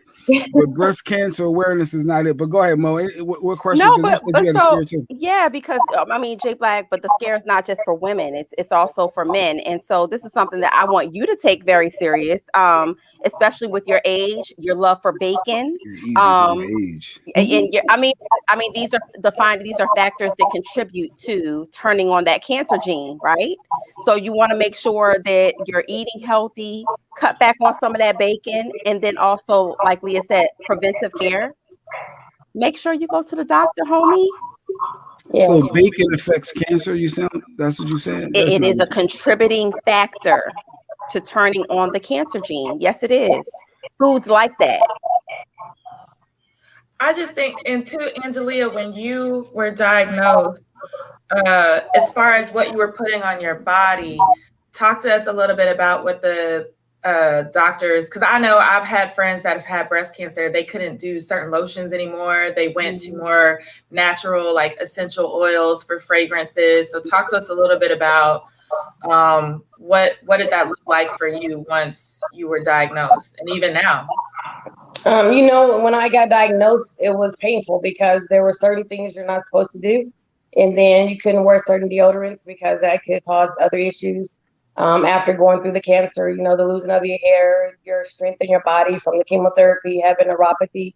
There's so many things you have to regain use of, but at the same time, it's never the way it used to be. So you have to accept your new normal and just realize I'm going to be okay this way, but I'm still here to do something great. And, even now I'm still limited in my mobility to certain things, but I don't let other people know that. There's a lot of times I have chemotherapy brain, which is fog brain, where I can't remember what I was getting ready to say or the words I used to know. But I just go out in life and be the best person I'm supposed to be and just take the strengths I do know that I have and push through it. Wow. There were certain things that I didn't even realize years ago, like that chemotherapy, not only was it loss of hair like on the head, but you guys, some people lose their entire eyebrows. And so I was repping a med spa, and part of our give back was microblading eyebrows on women who had suffered from breast cancer or any type of cancer and lost their eyebrows, and doing lash extensions for those who lost their lashes and their lashes won't grow back. Yeah, I don't have any eyebrows. I have very limited eyelashes, like maybe 2 or 3. Where I had the chemotherapy, there's no hair under my arm. My other arm didn't grow back hair. My body already has any hair, and only a portion of hair on my head grew back. So there's so many things I tell people, you have to find a way to just keep going through it, because if not, you'll look in the mirror some days and be like, wow, I'm not who I used to be. And you're not, but you're still here. So find the reason to keep pushing forward in life and quit looking at all the negatives. Oh, I love it. You have such a good outlook. Tell people, I want people to know more of your story outside of the breast cancer part, because the breast cancer was like, that came later. Right. Like you went through it. Oh, I've been through it. I tell people that I went so low in life that I didn't know the bottom could be that low. I didn't know the bottom didn't have an ending. And the reason I say it doesn't have an ending, because it's up to us to make up in our mind that, hey, I've gone down far enough. Let me start looking up to see how I'm going to come out on top, and take everything that was affecting me to go low and just start building myself back up off of those events. I was kidnapped, left temporarily blinded, beaten to a pulp. Didn't know if I was going to make it, taken from North Dallas to South Dallas, drugged through a field, put in an abandoned house where they were searching for a gun to kill me. I escaped, and when I fell, I got up and I couldn't see. And I was like, God, you got to save me. My son was, I think, like 3 years old at the time. And going through that, I was able to get back, on my feet, keep things moving. He had called and reported me missing to the police, called my parents in Arkansas, said I was missing. And he knew I wasn't missing, but it was his way of staging to kill me. And so every time something happened, I had to rely heavily on my faith and say, I'm going to make it, and if I didn't, I would have succumbed to everything he was doing, which was one, basically controlling me and killing me. But God said, no, I have something greater for you. I went through a divorce twice. I was in real estate. I'm still in real estate. I lost everything I own. And I recorded, at the same time, I'm going through a divorce. I'm losing everything I own. I'm losing my dream home. I'm also losing a car, having it repossessed. The market crashed. There's no money. But I never lost my faith. And because of my faith, I'm able to keep going, trying to change the world by one person at a time, reaching back and telling them I'm just like you. And guys, we all can come together and do something great, because life happens to everybody. And another one of my favorite shows I watch is Fatal Attraction. Is the show, and it is a lot dealing with relationships and when you say kidnapping, and I wonder, because a lot when I watch those shows, is usually key red flags and signs in that relationship before it gets to that point. Were there any that you noticed that you may have ignored, thinking back on it now, with the the kidnapping and domestic violence? Oh, I know. I ignored a lot because, again, where I came from, Conway, Arkansas, I tell people I'm a little country girl. So when I was at home, I grew up in a spiritual foundation, my faith and my family, but also the country men, the Southern men, they take care of women and protect them. When I got to Dallas, it was a fast track life. And the guy we went to a party when I met him, and he had a group of guys surround me. I'm only 22 years old at the time. So he had a group of guys surround me. For me, I've never experienced that. I'm thinking, oh, wow, I got my own paparazzi. No, I got someone starting to control me and make sure no one else could get to me and no one else was going to talk to me. And then I noticed that he was always just like, you're coming home late from work. I'll say, no, I'm not. You're cheating on me. No, I'm not. And I didn't think he was serious, but he was serious. He started doing things, clocking me, saying that I was having an affair. And I worked for social service at the time. I was 2 minutes late with the client wrapping up for the day. Couldn't kick him out at 5. So by the time I got home, I was 5 minutes off track. That was a sign. He started saying he was picking up my underwear, saying I had to be having an affair, once I took them off. And he was crazy. I had a car wreck. He knew every single piece of clothing I had on that day, and called my aunt and told her I was missing, that I left him. And she was like, what do you mean? He said she has this out of the closet. My aunt says, no, I told her to dress up to feel good about herself. And so many things he did that was just uncontrolling to the mind for someone who's never experienced that, and you don't know really how to handle it. But you're also embarrassed to talk to people because they're either going to say, oh, you tripping, girl, get over it, things like that. But that wasn't a lifestyle I lived. So when it happened to me, I was just kind of stuck in that moment. And so I realized I need to get out. And he was really close with your family, it sounds like. So he talked to, I guess he wanted to know. Close with my family. He just knew how to play mind games with people. The thing is, guys, we'd only been married a year. And, I tell teenagers now, quit forcing your life, because we watch TV and we want to have that glamorous lifestyle on TV, but that's not the real world. And, I felt like I had to be married by 22, 23 years old. So I forced God's timing on my life. I met him. I got married in 6 months. I didn't go through anything to make sure he was the right one. He seemed to be okay. All I knew was I need to be married. My friends were getting married. I don't want to be left behind. That almost cost me my life. My wife just texted me. It sounds like you, but I don't know if she said. I have a jealous personality. So if I'm jealous, is that what we calling it? Is that what we're calling it? I do. I can admit. I mean, that what we're calling it. Yes, I mean, I don't think I'm going to ever kidnap my wife and go like I do. I don't like people in our business. Our relationship is not there, so I don't like you sharing that. So it's not as eliminating her from people. I don't want people to know certain things within our relationship. Is that wrong of me? But I don't think that there's. I don't know. That's not me, but I do feel some of what she's saying that he was doing, but that doesn't make. I don't know, Leah, help me out. What am I saying here, Leah? Don't say Leah, help me out. Don't throw Leah. Don't throw Leah the baton, because Jay Black is a little controlling. I don't think that he would kidnap and do all of those things. Of course, I love Jay Black. He's like my brother. But I think that we're close enough for me to say, Jay Black, you are control. You like to control it a little bit. So is that red flags that I want, domestic violence? Because I'm never going to hit her. That's not my world. I'm not into that at all. So domestic violence is not just physical, right? It's also verbal. It's also in behavior, the things that you do. But we're not saying that you're an abuser, Jay Black. That's not what we're saying. And I don't think that every behavior is a red flag to a larger behavior. But certainly those are things that, as Angela was describing, certainly those are things that are red flags. If you're seeing a consistent level of somebody trying to control everything that you do, or what we perceivably say, oh, it's just jealous, or oh, that person just loves me. That's not love. That's control. And you also he went to sleep on the seat. Yeah, because he don't want to hear that.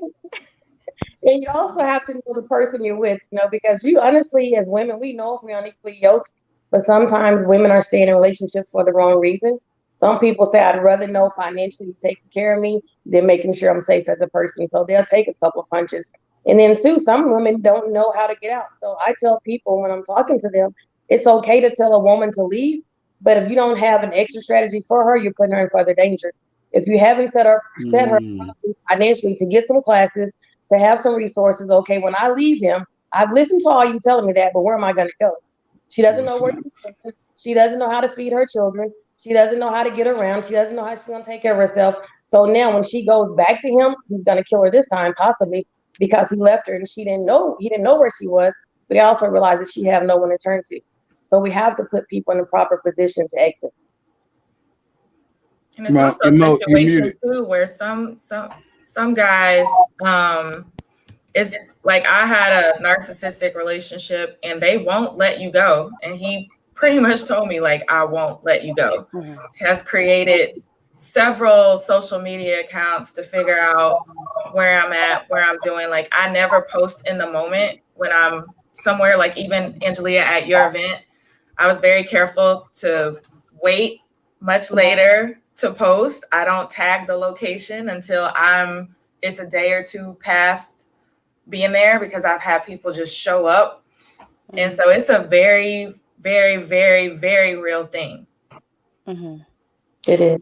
But you know what? To your point, Angela, I do think that some people are in dysfunctional relationships all of their lives, or that's all they've been privy to. That's all they've seen in their upbringing, their home life, to where they think that that's normalized behavior. So if you're in that type of situation and that's normal to you, or you think that that's what love looks like, how do you get your friend, your loved one, or someone like that to leave? You have to tell them that's not love. And you know, because my thing is this, we always say, oh, that's all I know. But you know it's hurting you. You know it's not right, and you know you want something greater. So even though you may have not had the upbringing you want, you still know what you desired and wanted, because you saw your friends live a better life. You saw people you admire live a better life. So just start saying, I'm gonna now figure out how to live that better life. Because we can stay stuck. You know, like I said yesterday, life is a revolving door. But until you choose to get out of that revolving door, it's gonna go forward, stop, go forward, stop, go forward, stop. You have to decide when I want to exit, because everything that's supposed to be for me that's greater is in front of me, not behind me, not in this moment that's causing me to be dysfunctional, but it's something I have to find the strength within. God has given us all the strength within to come out on top and to say, hey, I'm taking back my power. Because I still, when I tell my story, I'm afraid. I sometimes have to get counseled myself, because I'm like, wow, even last Saturday, the actual place we were at is where I saw my attacker one time for the first time after he did that to me. And I wasn't even focused. And, you know, I still have fear, but I don't let fear stop me, because fear will paralyze you. And I realize I can't, because he still has control of me at that moment. So are there any, I was going to ask that. So he's not in jail. That's because, you know, again, and people tell me I'm crazy, but you have to also do what you're comfortable with if you really trust God. I knew that I could still make it. And so he had children, and they said that kidnapping is federal imprisonment. So he went to jail, but they said that he would lose his rights as a citizen, and then he would also be in prison. So I just said, you know what? I didn't want to do that, because I just knew I was getting away. And he hasn't bothered me since then. But that's not for everyone, too, because you also got to kind of know triggering factors. What caused him to go there? He drunk himself, took convulsions, and he wasn't a drinker. But he said if he couldn't have me, no one could. So I still took precaution. I still had things in place in case he came back, because then he was going to jail. I didn't care, but you know, it's just one of them things. And that was we only had 2 incidents. The one he called, reported me missing, and the one he kidnapped me. 2 was enough, because the one should never happen. But I just had to do what I was comfortable with, because honestly, I was very terrified. I was so afraid. Wow. So even in your worst moments, you had empathy and sympathy enough to not take him away from his kids. Right. Because they needed their father. It wasn't my children, but it was someone else's children, and they still needed their father. So what do you know if he was like that with his previous relationship with his the children's mother, or was that just within a relationship with you? I was told he was never like that. You know, I was told he never hit a woman, and I knew that he always got onto his family for, you know, fighting women. But I can't answer that, because it happened to me. All I can say, it happened to me, and it was something I wasn't gonna live with. I initially thought this question that I'm sorry, the action had just asked. I said, well, wait, what is that? But I guess because of your trauma and things you went through, do you own a gun? Like, does it make you feel like you have to protect, you know, you and your family, or is it more of a no? I'll just let go, let God, and go about your day. Like, do you own a gun? Or is that too personal? I have guns. I have people that I can. Plural. She said plural. She got guns. I have guns. I have people I can make a phone call real quick. I have a code word. You know, my children have a code word, because those are things you need. It's not coming like, hey, come help me. No, I have a code word. And talk about that. You know, code word. Not the code word, but like what? Like, is that if for cases like, how do you set that up? Hey, if you're ever in this situation and you text or call, if I see that word is go time, that we know that that's. Definitely. Even when I mentor young girls, you know, I pick up that cell phone and I say, hey, if you get in trouble, text this word. because it's something no one's going to think of. So if they see you, they're not going to know you're saying, hey, I'm in trouble. He's beating me or he's hitting me. You're going to know, hey, come get me. You know, you're going to put that locator on your phone real fast. But that code word is going to send out things to where we can now look at your profile and see where you last at because you took a picture.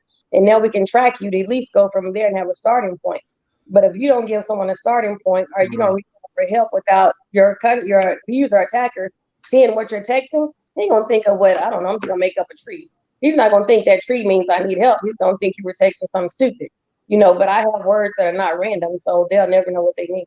Wow. So living through your experience, what would you say to a 22-year-old, just reflecting back on your 22-year-old self, what would you say to a 22-year-old right now? I would say don't rush your life. You know, honestly, stop and live life, but don't rush your life. Don't look at TV and try to model your life after people you see because they're not happy. Those are people are just actors. And even the ones we see daily on TV or in the lifestyle, that doesn't mean they're happy. So make sure you do what's best for you. And then realize you're only trying to compete with yourself. How do you become greater every day? But just walk in your own authority, walk in your own assignment in life, and then make sure you choose wisely when someone chooses you. You know, look at their family upbringing. Go to the family reunions, like my pastor says, but that's important. Go be around their family. If they act crazy, that means they crazy. Because they are, I mean, you know, when they say the apple doesn't fall far from the tree, that's serious. You're still part of that root. And, you know, unless you've done something to change your lifestyle and to break the family curse, you're going to still be like that person at some point in life. And there was just so many things I shouldn't have done because if it's not quality, why accept quantity? I want quality. How did you get saved? What has the healing process looked like, Angelia? Because I know if for certain people, if they've gone through that multiple times, what did you do inward to say, okay, third or fourth time down the road, I don't want to see this happen again. So what does that look like for you? Like what steps did you take in order to heal and to get better? The healing process is daily, honestly. You know, you're never over it because there's too many things that are trigger points. I just had to realize how to control my trigger points. You know, I had to just make sure that I stayed spiritually grounded. I had to stay mentally capacitated to where I could listen to motivational speaking and not listen to rap music because that's only going to fuel what already triggered you. I had to make sure that I had a spiritual song that always lifts me up and encouraged me. At the event, we played Conqueror. Even when I go through things in life right now, Conquer by Spell, when it says I'd rather stand tall than live on my knees because I'm a conqueror and I want to accept defeat. That's what pumps me up because I have to know that no matter what I'm going through, I'm not going to stay on my knees. I'm going to get up, and even if I'm knocked down, I'm getting up again. But heal properly. It takes time to heal. Just don't say I can't come out of it because too many people want to say, oh, I just can't. I can't. Everybody has a pity party, but the pity party doesn't get you further in life. It doesn't progress you.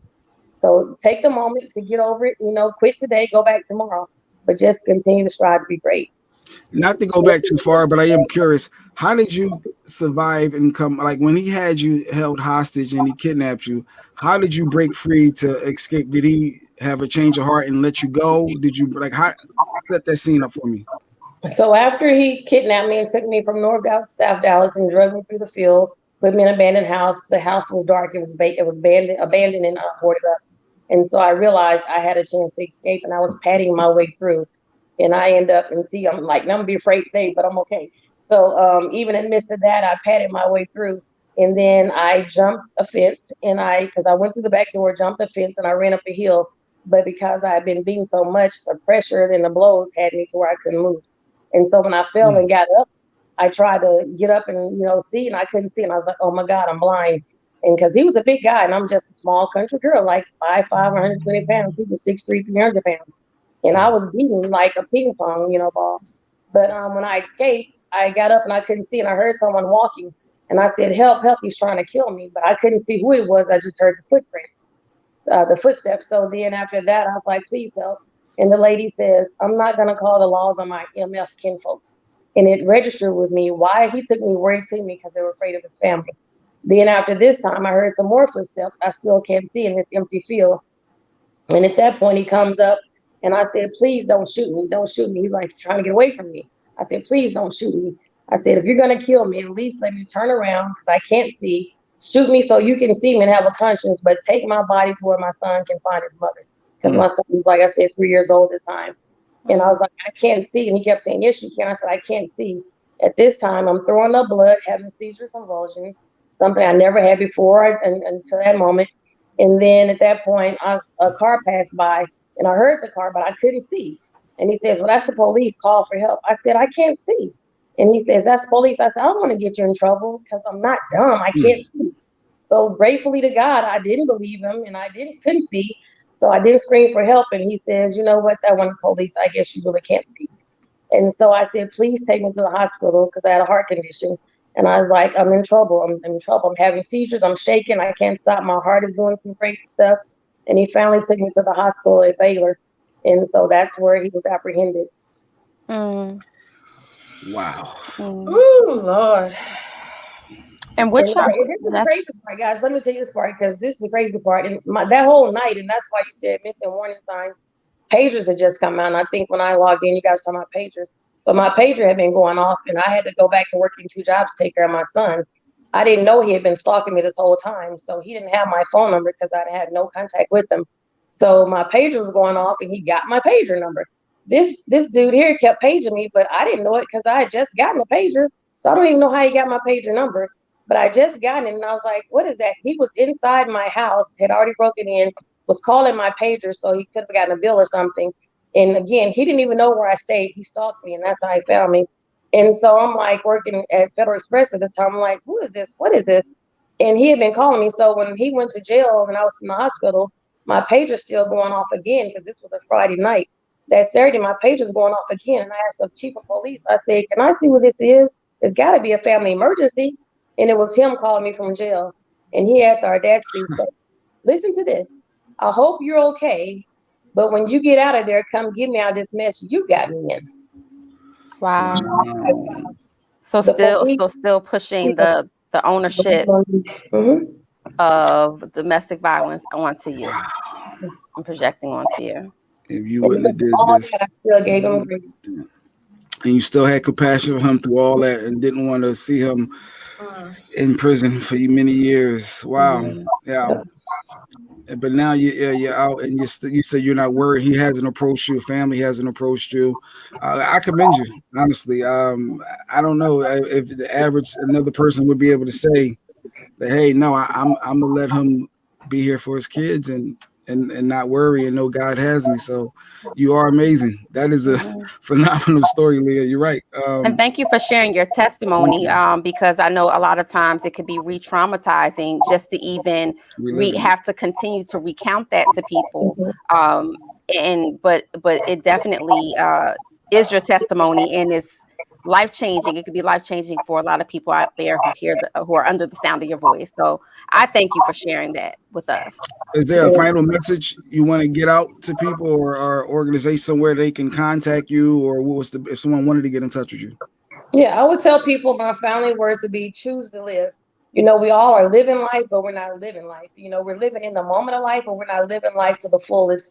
COVID showed us a lot of things that if nothing else matters, life matters because it's not guaranteed. And we notice that family matters, friend matters. Take time to love on your loved ones. And then if you want to follow our organization or get involved and help us, go to My Story, Our Journey, and then leave us a message and a phone number. We love to help. If you need mentorship, there's a website, Angelia Dunbar, where I can help you there as well. All right. So thank you for taking time joining us this morning. I truly appreciate it. I feel enlightened. I'm being honest. The code word thing, that's one of my biggest takeaways. And we're gonna have a family code word. Come up for something. The bat signal is up. Like that's genius, and I love that, and gotta instill it in my son and daughters and go from there. But thank you, Angela. Thank you so much for sharing time with us this morning. Thank you. Thank you. All right, boom. Amazing. That's amazing. Yeah, I told you. Leah know a bunch of amazing people. You know a lot of amazing people. Right. That was inspiring. Let's ask you real talk. Mo, are you prosecuting? Is that guy in jail right now, Mo? And then Leah, you next. And I understand everybody has to walk their own journey, you know, and do what they're comfortable with. But for me, I would say yes, because of the field that I'm in, and because I see so many people who are repeat offenders, and the next person is not so lucky.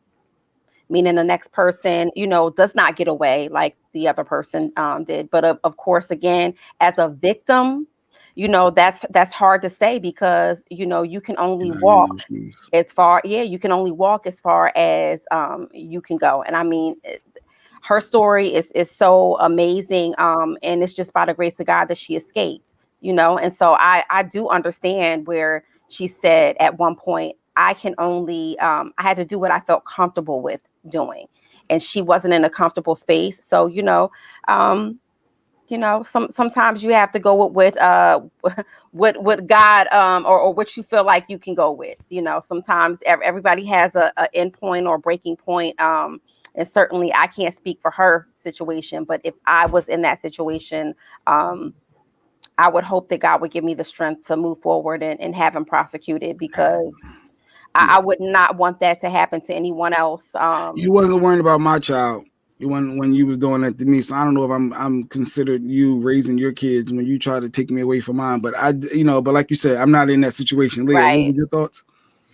I don't know, because I've been in a situation with someone that was a narcissist, and the scary thing is you don't know what's going to trigger them, or you're putting yourself in danger. Like, mine would just show up like out of the blue at my apartment and would say, like, you know, I'm coming back. You don't know when that person's coming back. You don't know what links they're going to go through to get to you. There's been times where I've had to pack up my things, sneak into my own apartment, pack up my things and go stay at a hotel, park my car in a different spot because I didn't want him to know where I was. So your thought process is, if I prosecute this person, or if I get this person in trouble and they're not put away forever, when they get out, it's not if, it's when they find me, are they going to harm me? And in Angelia's situation, it's, are they going to be successful in killing me? So you're weighing the safety of your own self, and is it worth it? And it's kind of like, you're damned if you do, damned if you don't. If you allow them to stay, they know where you're at. And when I tell you, you could do the best you can at trying to hide from these people, they're going to find you. They're going to find you. And so I have to be honest and say, I don't know what I would do. I mean, I've been stalked a couple of times, and I have threatened, you know, like, if you don't stop, you know, I'll go and I'll call the police. I'll do X, Y, and Z. But I was also very cautious of my own life, knowing that I don't know what's going to trigger this person, and they may come after me. So I just got to get strapped up, and I have people that are strapped up and ready. And I have people that you got guns. You got I don't guns have a code word, but I have several friends that have that 24/7. I have a location tracker with that they can track me at any given point in time because of this person. How often do you think guys are getting in those situations? Because we always think of the female. You think there's a lot of guys out there that may have that that female that's very aggressive and of course, and I guess it's frowned upon for a guy to speak up, so they keep quiet. Men are victims of domestic violence too. Like that's an equal opportunity crime is what I call it, because but it's underreported with men because they feel like, you know, it's not masculine, or they feel like, you know, who's gonna you know, believe them. People are gonna look at them funny if they say a woman is abusing me, or if they're in an abusive relationship and they don't know how to get out. So I think that it can definitely go both ways. I just think it's more prevalent, you know, when you're talking about society norms, it's more prevalent towards men abusing women, because it is a lot of times a thing of control, you know, and enforcing the fact that I am invoking fear on you. So not, you know, a lot of times it's the man invoking the fear on the woman, but it's definitely cases where there are men who are physically and mentally and emotionally abused. Yeah, so I don't know. I feel like I needed a comedic relief with Mike. I needed a joke or something. It's too heavy. This is too much. This is Jay too Black, much. are you abused? Give me a password. I don't Give know. me, give me your code word. My wife hollers at me. I think that could be abuse when she hollers. I'm like, why are you hollering? That's abusive. Like, why are you hollering? And then we say, what did you do to deserve that? What did you do And to then she said deserve that? and then she said you're a narcissist, and I'm like, Leah just said that too, and I'm like, wait, narcissist? I need to Google what narcissist means. Yeah, because my wife said that before, but I think she said it when she was just mad. I don't know if that's really true, but I think maybe she was mad. You don't want to be a narcissist. I don't want to be a narcissist. No, that's actually a condition that cannot be healed. Like no matter how much therapy they go through, they cannot unwind that. That is a character flaw. That's beyond the scope of my helping mechanism here. I can't even help you with that. Yep. Can't help you with that, Jay Black. But Jay, you're a great guy, but you are controlling. Good morning, controlling. They said the code word is banana. You do have narcissistic tendencies. You do have narcissistic tendencies. I didn't say you had the diagnosis. I just said you had the tendencies or the symptoms. Okay. Ish, narcissistic-ish. It can't be bananas though. It can't be, but cold word can't be Scrapple. Bacon. No, bacon is common dialogue for me and my family because I love bacon. I need to come up with a cold word or phrase. Say ain't no bacon. Ain't no bacon because you know that creates a whole chaotic situation in your household. Ain't no more bacon. Ain't no more bacon. So maybe you need a phrase, not a word. Maybe you need a phrase. Shout out to KevinKersey.com. Good morning, Kev. All right. So where are we shifting to? We're gonna do some stories. We'll do some allegedly. I saw Sage Steele, ESPN analyst, was in the news. Wait a minute. What Paul says, Jay, the narcissist.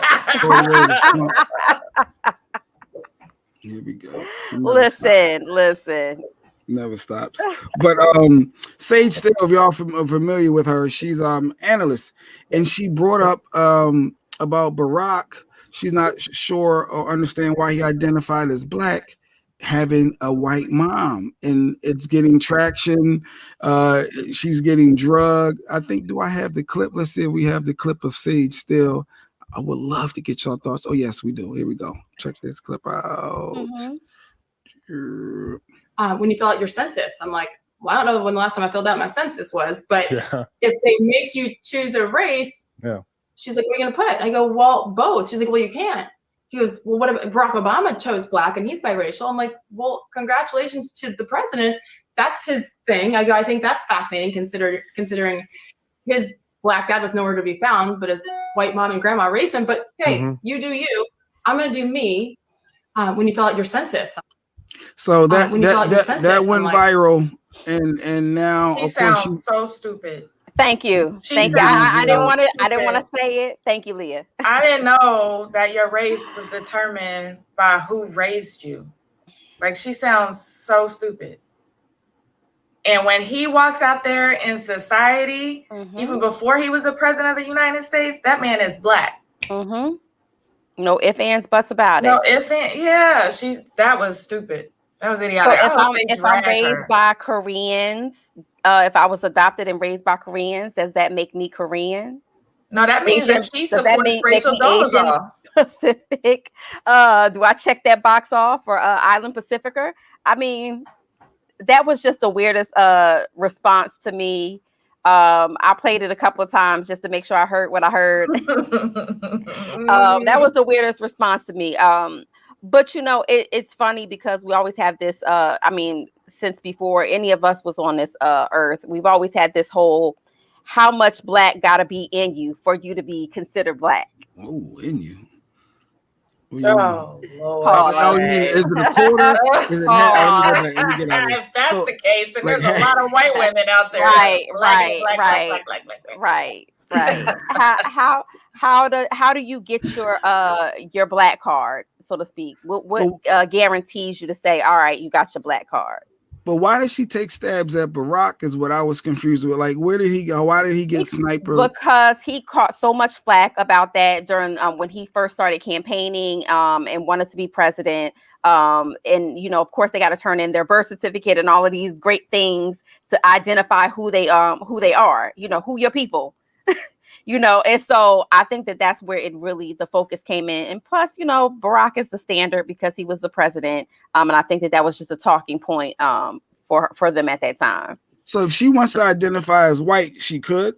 If her parents have black, have white, and she wants to, because like David says, she's the one that married a white man. She may embrace that side of her culture. Could she, or once you got any part of black in you're black? So Jay Black, you can check off whatever box you identify with, right? When you're talking about census and you're talking about any type of government form, and it says, are you African American? It depends on the form, African American, Caucasian, or Island Pacificer, or other.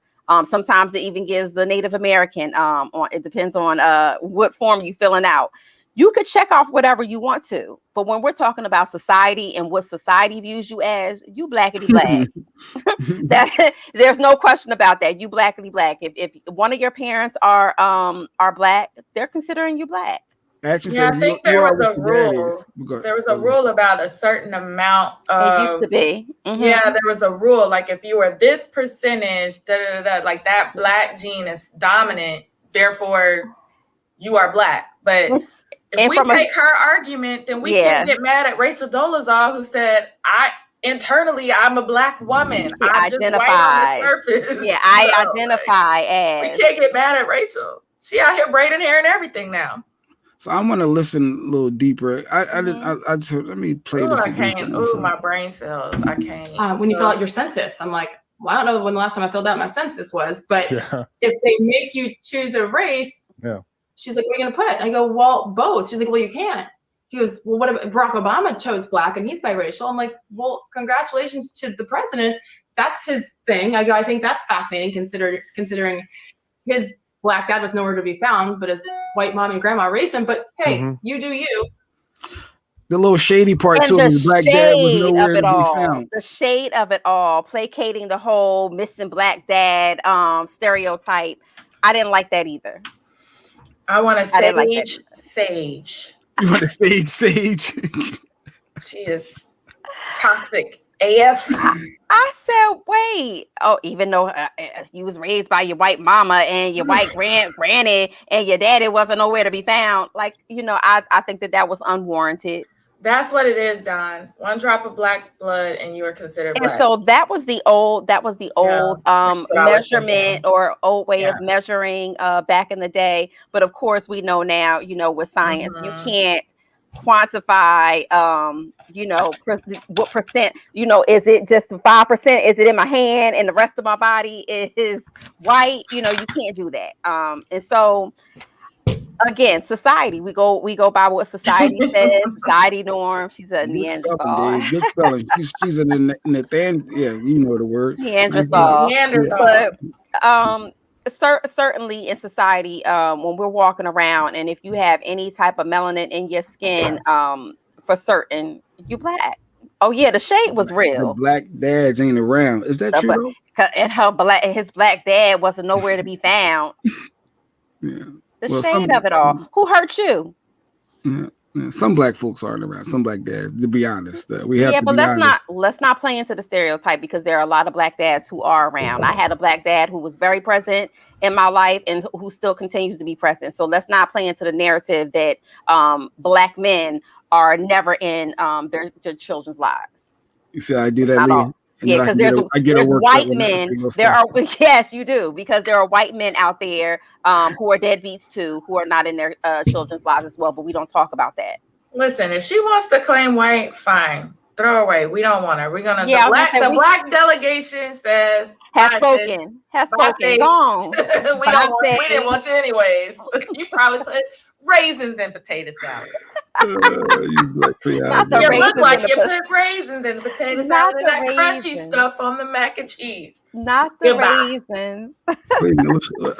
But Paul said, let her think she's black, or go to a Klan rally and still think you're white. That's funny. You'll see how it goes. But her experience.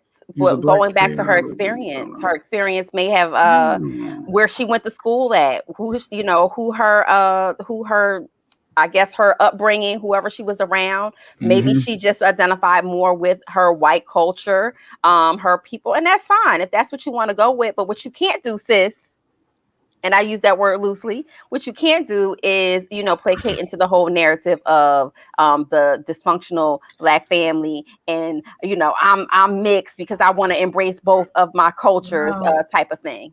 Can't do when that. she goes out in the world, she's You're Black, sweetie. You're Black. You're Black. You can't claim your white side. They don't treat you like you us. We don't want we you still anyway. don't want you. We still don't want you.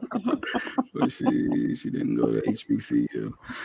Bet she didn't go to. She did not. She did not. So I wonder if ESPN is that type of something that makes she make it fire? You think they're fire? I doubt it. No, I mean, there's been stronger stances, stronger things said on ESPN, and of course, nobody, you know, they've kept them. So it makes for good ratings. It makes for controversy. They love it at ESPN. Now, if she said something that was more detrimental to the white side, of course, I'm pretty sure it would have been looked at. But because she gave those little digs about Blacks, they're gonna keep her. You know how the network do. Good morning, Casina. It was Sage Still. She was an ESPN analyst. She's mixed and said that Barack Obama, she didn't understand why he claimed the Black side when filling out census report and hers, and his white mama and his white granny raised him, and his black daddy wasn't there. Wasn't around. Yeah. So but yeah, so I digress. I guess race will never go anywhere. We're a racist society. Not. Everything is race driven. Race is always race. Set up that way by design. I asked my son the other day about some of the kids in his classroom, and I said, well, is it because there's a Black Jaden and a white Jaden in his school? So I said, is it the Black Jaden that's in your class? And he said, Mom, don't say that. You're being racist. So I said, no, I'm just describing. My son is autistic, so I always make sure, you know, that I point that out, that he takes what I say literally. And I had to remember, like, okay, to him, that was racist. The way that I explained, you know, it sounded to him like I was being, Mom, you can't say that. You're being racist, because I said, I was asking about the difference. So I think racism is always going to be there. And, you know, of course, we've come a long way, and then we still haven't come a long enough way. My wife always talks about that. The kids aren't, you know, born racist. Is what they seeing with the parents. Absolutely. What they're hearing is what the brainwash of the kids watching and hearing. And my son still identifies people by the color of the crown box. Mom, he's peach. You know, it's just like, it's up until recently where, you know, and then he calls Donald Trump orange. You know, hey, you know, look at that Cheeto. Yeah, he says, you know, but because I think your wife is totally right. Kids only adapt to what they hear and what they see. My son did not have any type of, you know, connection to Black, white, like understanding the difference in any type of negative way until the Trump administration. And we were in the car one day and he says, Mom, I don't like Donald Trump. And I'm like, what do you mean? He's the worst. And I'm like, well, what do you mean? Because I always teach him, you know, you judge people. I need you to tell me why. What's your why? Because he doesn't like Black and brown people. And he doesn't like Mexicans. He doesn't even like Mexican food, Mom. Oh, goodness. Yeah. And so that's because during the time you drive your kid to school, wherever they go, if they're passing by, hearing conversation, they're hearing these things. So are we nominating Sage Still Stupid Dummy of the Week? She nominated this week. Sage is Stupid Dummy of the Year for the rest of the year. She is on that list. No, she can't be the year. For that comment, she's on that list. As long as we always have, where's this clip at, Mo? As long as we got this person here, it should never be overruled. Where's this clip? I love this clip. I think this is going to always be for the year. Here we go. Right? You can't look on your camera, right?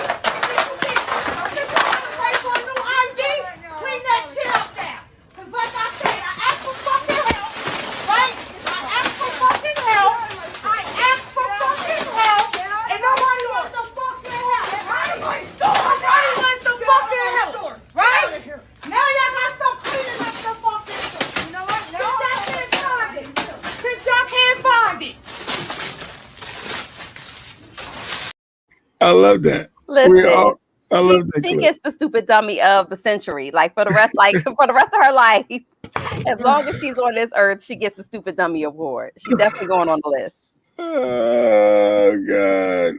What can Cena say? Well, who's responsible for reading comments? Okay, I'm sorry. Casina says it's funny. I'm a mix, laugh out loud. But if asked, I'll say black. I acknowledge the other part if someone asks, but for the most part, I say I'm black.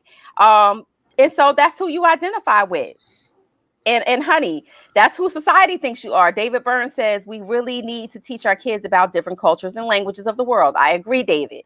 He said, I push this issue to my wife and kids a lot because they got to learn something new every day from the moment they said out of their mouth, positive. You want to take those words of motivation with you wherever you go.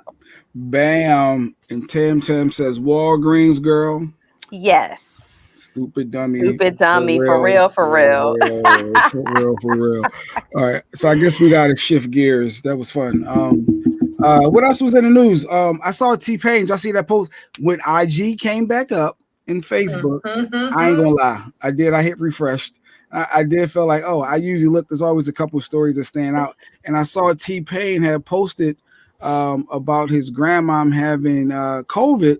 And then somebody had said something to him. Where is it at? T-Pain. You know, COVID is a touchy situation.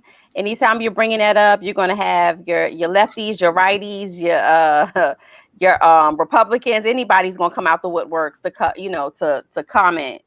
So you can read, has an opinion about that. So read what he posted, Mo, and then read what's. I guess that's what we call a troll respond, and then his response.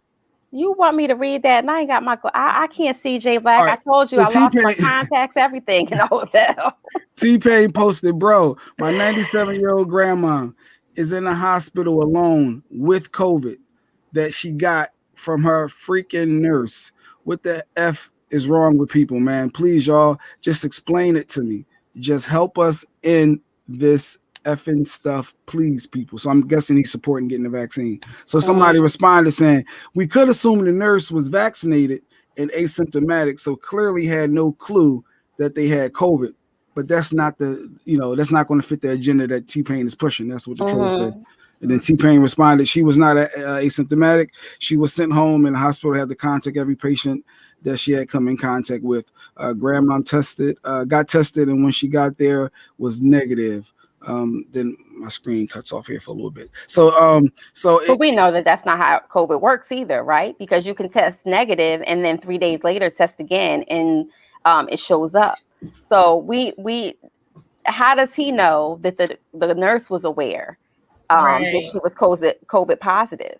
I think that in most healthcare facilities, they get tested like every 3 days or something of that fact, or maybe once a week, depending on where you are. But who's to say? I mean, I'm pretty sure as a healthcare professional, she didn't get up and say, you know what? I got this good COVID and I'm going to go to work today and I'm going to give it to as many people as I can. Like, go spread this. Yeah, who the hell does that? Like, so I just think that, of course it was somebody near and dear to his heart. So he was probably sensitive about it. But I can't see a nurse just going to work today and deciding, you know what, I'm just going to expose people. I'm going to spread this to people. But I think it goes to the troll. There's trolls always trying to downplay the virus that it exists, and fitting their agenda, and I guess trying to lessen the blow of him sharing that story. I think that was the whole takeaway of him trying not to highlight that it's real. You think that's what it was, Lee, or no? I read it that like T-Pain misinterpreted what the guy was saying about who was asymptomatic. I think the guy was trying to say that maybe the nurse was asymptomatic, and T-Pain took it as though his grandmother, and he's like, no, she wasn't asymptomatic. And that's not what the guy was saying. He's like, maybe the nurse was asymptomatic and she didn't know she had COVID, and that's how it happened. But that wouldn't fit the agenda you're trying to paint here. So I didn't take it as somebody that was one of those people that get, trolls and tries to get upset. I just think it's somebody that's like, you're kind of blowing this out of proportion. This is possibly what could have happened.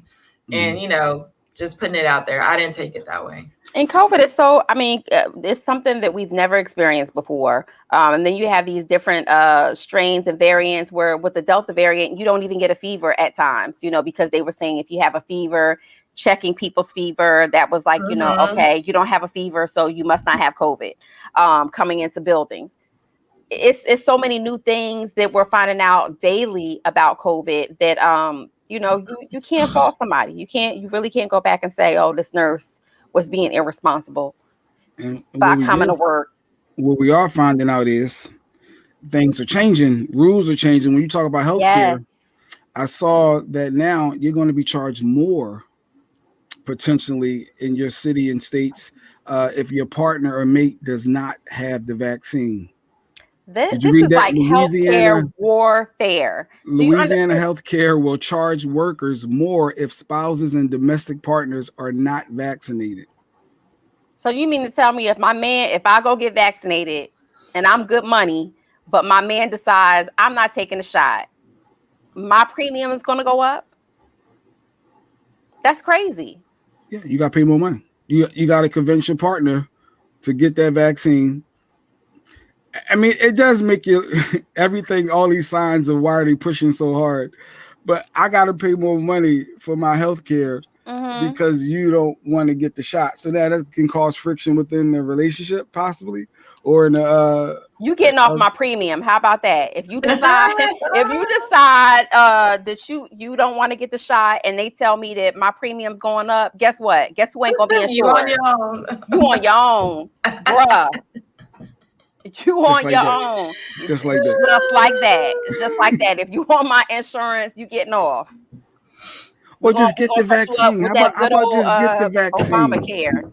How about just get the vaccine? It's helping anyway, right? So Allegedly. Jay Black, here we go with the allegedly, because again, we're diving into something that we don't have all of the evidence-based studies on because we don't know. And it's new. So again, I think it's a personal choice. I'm so sorry about that. I just lost another family member to COVID yesterday. And I've been said fever is a late sign. So, you have it from a nurse practitioner, from a medical expert, that all of the things that we thought in the beginning were clear-cut signs of testing, a COVID positive test is showing up late in the game. And Jaquisha says she would quit that job. I think this is for your health. Louisiana health care will charge. No, these are for the people. These are us. This is not workers. So again, going back to the narrative of, our society, our Black and brown people, who the majority are on state health care.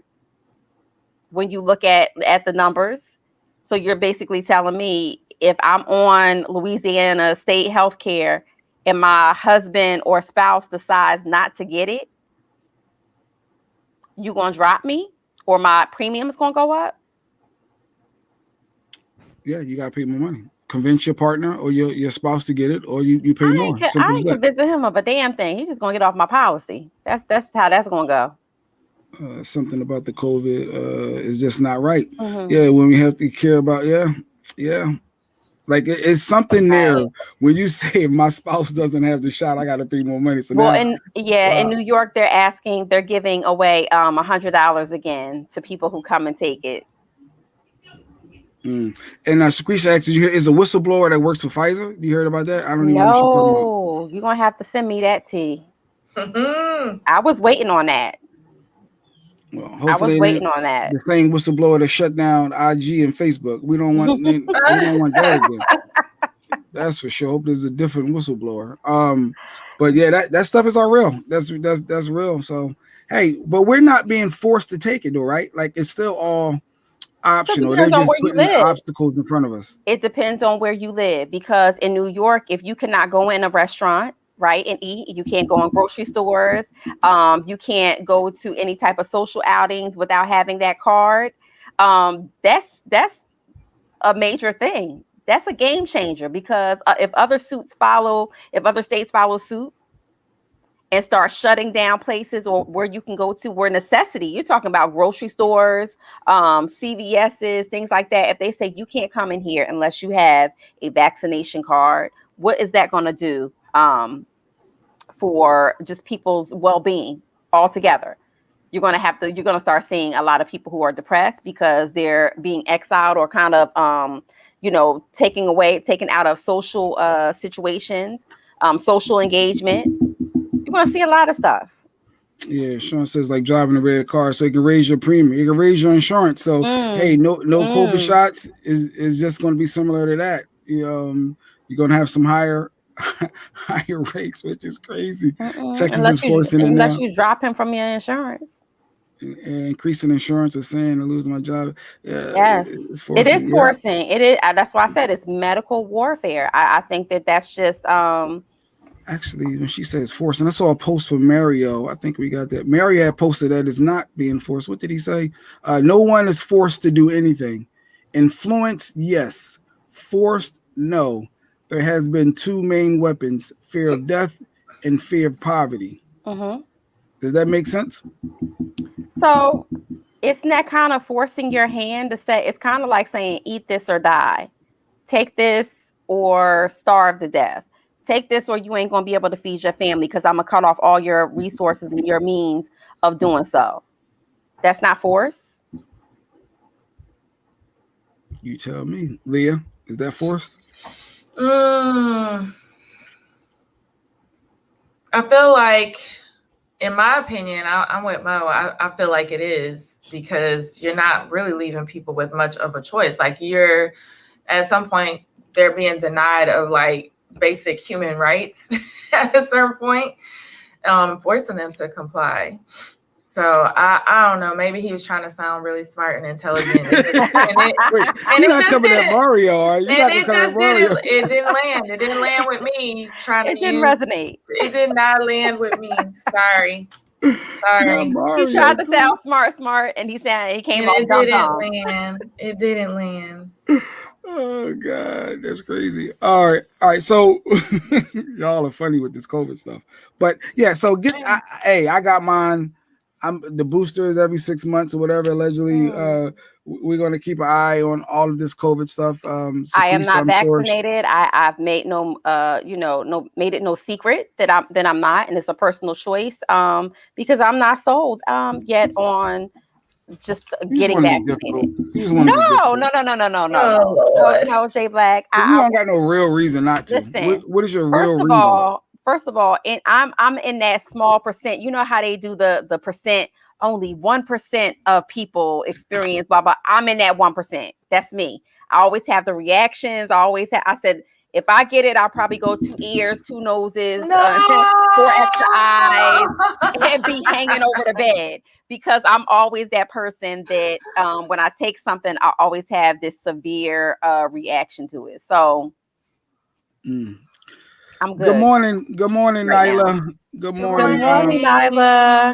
I'm with you, Mo. So Red is with you, Leah. I mean, you gotta do what's best for you. I wasn't gonna get vaccinated, and then I needed to travel. And to Mo's point, I had to go to New York to do New York Fashion Week for a client, and you have to have your card. And she asked me several times, make sure you pack your card. And then when you went to even get into the premises, you had to show your card, and they gave you a band. And I remember that there was a woman she invited to her show that was her friend. They would not let her in.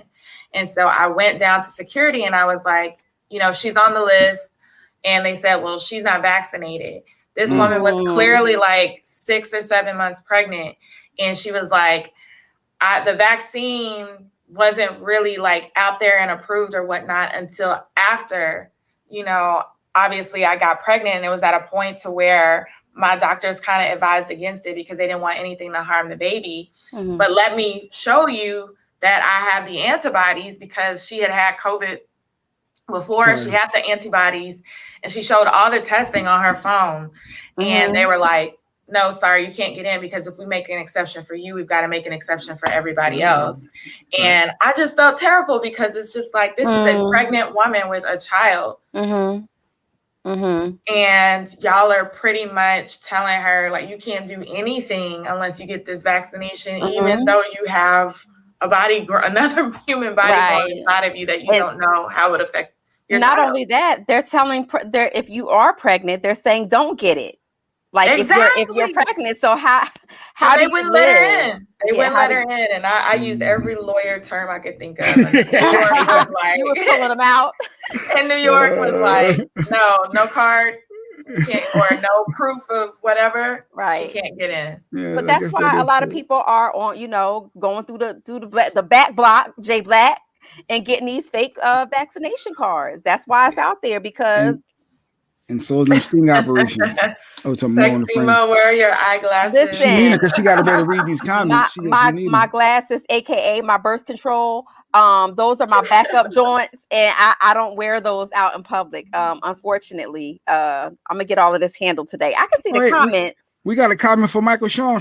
He's watching on Facebook. Mike said, said, "Just take the damn shot." I was about to go on my Michael Shawn voice and say, "Listen, people, America, if they really cared about you, it would be free health care for all. But they don't care about you because it's all about money and getting the medicine and the perks." That was that was my Michael Shawn voice. And this is where I come in and say, Michael, Shawn, I agree with you wholeheartedly. I agree with that. All right. So now, wait, are we shifting gears? Finally, is it time for allegedly with Sexy Mo? I just won't go where I'm not wanted. Yeah. Mm-hmm. Well, I mean, I had tickets to Hamilton, and those were expensive. They were like $160 something a pop, and unfortunately, I got them before they put this mandate in, and I can't go now. And so I think it's going to go to. Did you sell the tickets? I have not sold the ticket yet. I'm waiting to see if my sorority sister is going to be able to take care of that. But I just think that it, outside of entertainment, I'm talking about just your basic necessity places that you need to go to, grocery stores, pharmacies. If you cannot enter into a lot of these buildings without having this card, what is that going to do going forward for people? Senior citizens who have not been vaccinated. What is that going to do for that population of people? So it's just something to make you think. It's a big control thing when you're talking about the government controlling how you move if you don't take this shot. Yeah, because now I think this week or last week it was American Airlines is requiring it, Southwest is requiring it. So we just gonna see this trickle effect. Yeah. This government, it's feel weird reading a comment from Michael Shawn show. He said this government is not going to let you not take the shot. So with that health insurance going up, if you want your health insurance going up, no, well, get the shot. Convince your partner, convince your spouse. So yeah. So, Clyde, take the shot, Clyde. If you don't take the shot, Clyde, they're gonna drop you from the insurance. When they start missing money, it will change. I know financially, if I can't afford to pay my bills and I'm struggling now, and then you say I got to pay more because my spouse don't want to get this shot and I need the health insurance and they need it. It's going to be people saying, all right, let's just get the darn shot. Or we got, so it does put some people in bad situations. Soon the 11 under can get the shot. Yeah, they still testing all the kids right now. Yeah, they're testing them all. All right. Before we get into allegedly, this is a perfect example of why they have the government regulations and that they just now the whistleblowers, they out there. I want to hear about this Pfizer whistleblower. I want to see what they got to say. But even no matter what they say, what are we going to do? We still going to need to get the shot. You're still going to, FCC regulated it. You already know when scenario. Look at Mike Shawn on social media. Yes, Tam. Mike talked all that. He didn't care about social media. Yeah. At least he could have been on YouTube, right? It's a little different YouTube than Facebook. Yes, he missed it. What did he say? You would need it. You would need I don't know. Need a what? All right. So it's time for allegedly with Sexy Mo. We don't have a fancy intro. What? So I'm gonna go like. Man, I can't wait until Shawnee.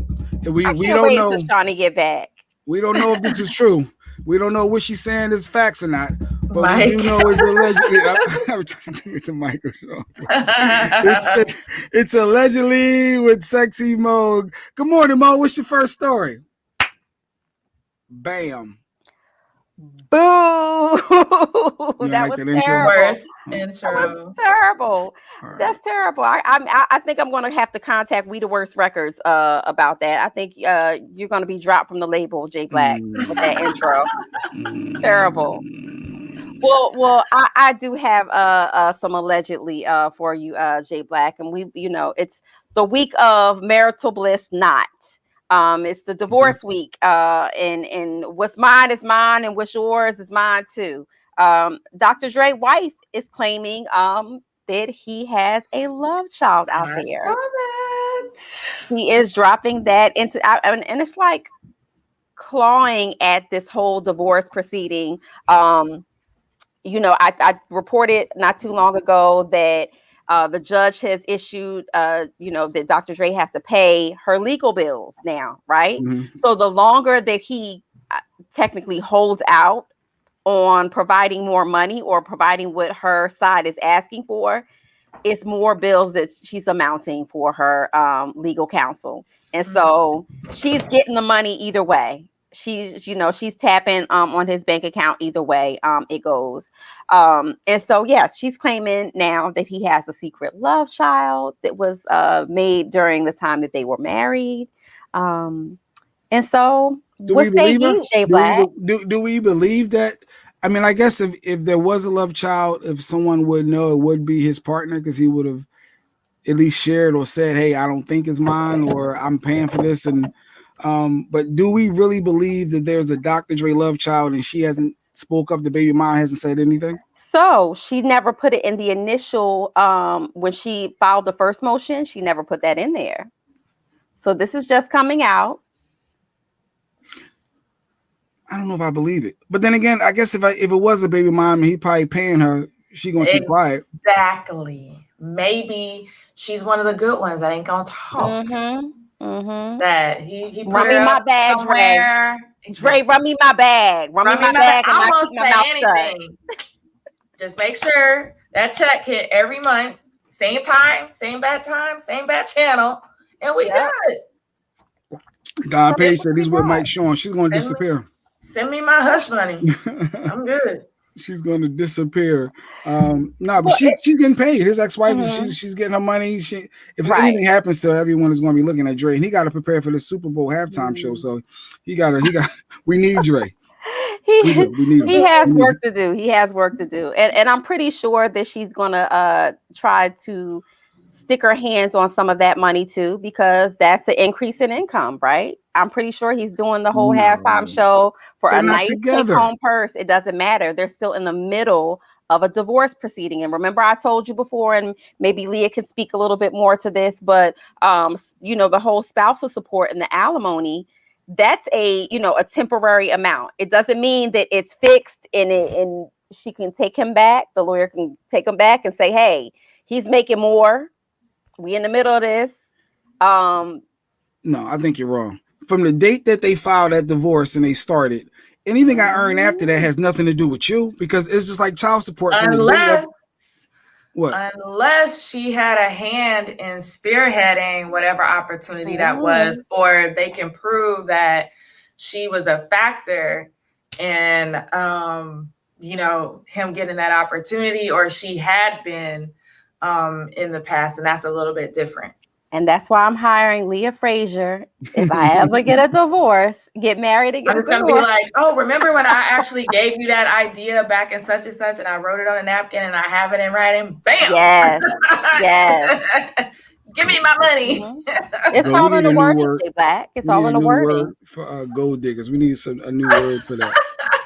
That's crazy. If she come up and say, well, I suggested you do the Super Bowl halftime show 5 years ago and whatever. No, that's crazy. And she get a piece of that. Wow. I told you that you should sell Dre beats and you need to sell it for this amount. And then we talked some type of legal jargon about it. That's business. I helped you.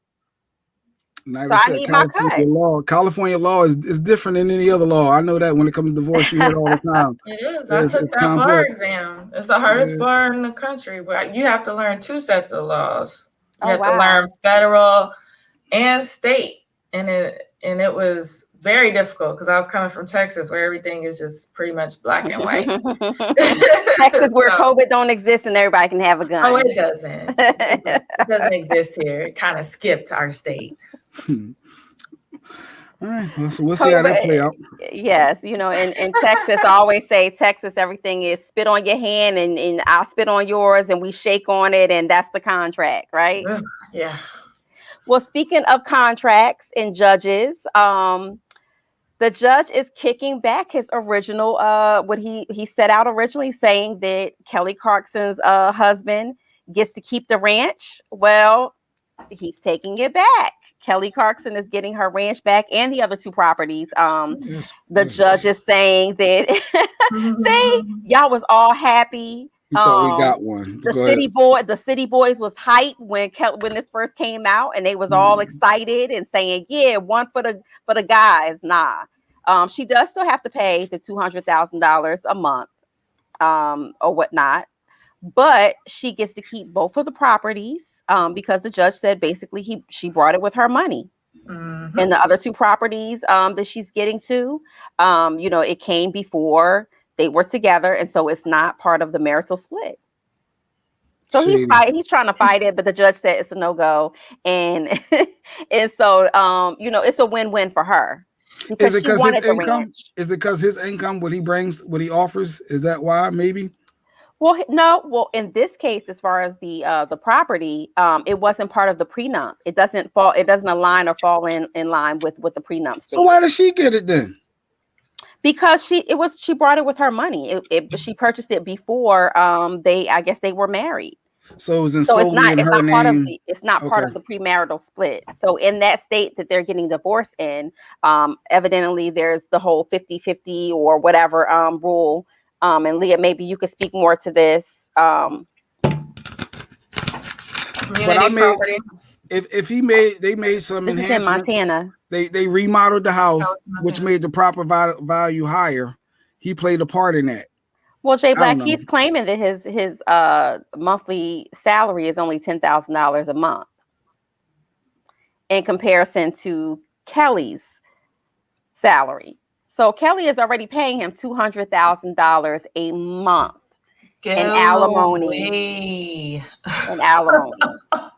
So, dog, take that 200 racks and keep it pushing. Don't try to fight her over the ranch, which it's a huge ranch. But the amount of money that he makes, in addition to what she's providing in alimony, he still couldn't really keep up with the upkeep of the ranch. She got to pay legal fees like Dr. Dre's wife. With Dre still got to pay their legal fees to fight against himself. Well, only if they ask. Like, only Dr. Dre's attorneys, his wife's attorneys asked for those legal fees to be paid.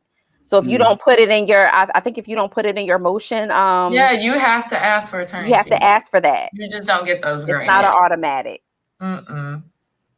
So Jay Black, and just in case, Lady Q be like, you know what, Jay Black, I'm sick of your controlling ass and I'm out of here. Allegedly. I said just in case. You said you were controlling. It's not allegedly. I said a little bit, but allegedly. Roll back the tape. Roll back the tape. Roll it back. You admitted it. You admitted it. You admitted it. Jay, so you have selective memory. I'm learning. I'm glad Leah Frazier said it, because when I say it or when Mike say it, it's a whole battle. It's a whole battle. Now somebody else came on the show to tell your ass that you only you selectively. I don't remember that. I bet you don't. Allegedly. No, it's not allegedly. You admitted 2 hours ago. Like, run it back. I don't believe you, but okay. If you say so, maybe I gotta look into it deeper. I don't know.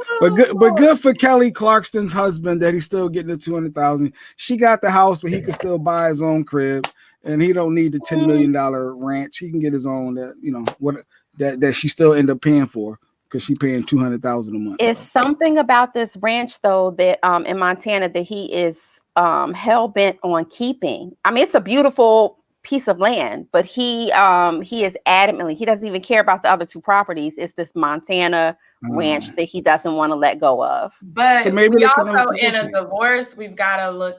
Like, sometimes people get really vindictive. He could just be wanting it because that is her prized property. That's something she wants near and dear to her heart. So maybe she's not fighting as hard for the other two and he wants to stick it to her.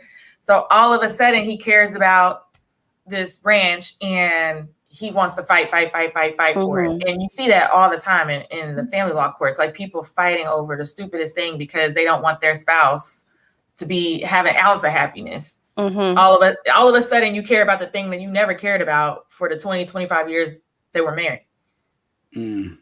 True, and more true. Yes, Mark. That's a new t-shirt. Selective memory. Selective memory. Yeah, you should. Hashtag selective memory, or like, I have selective memory today.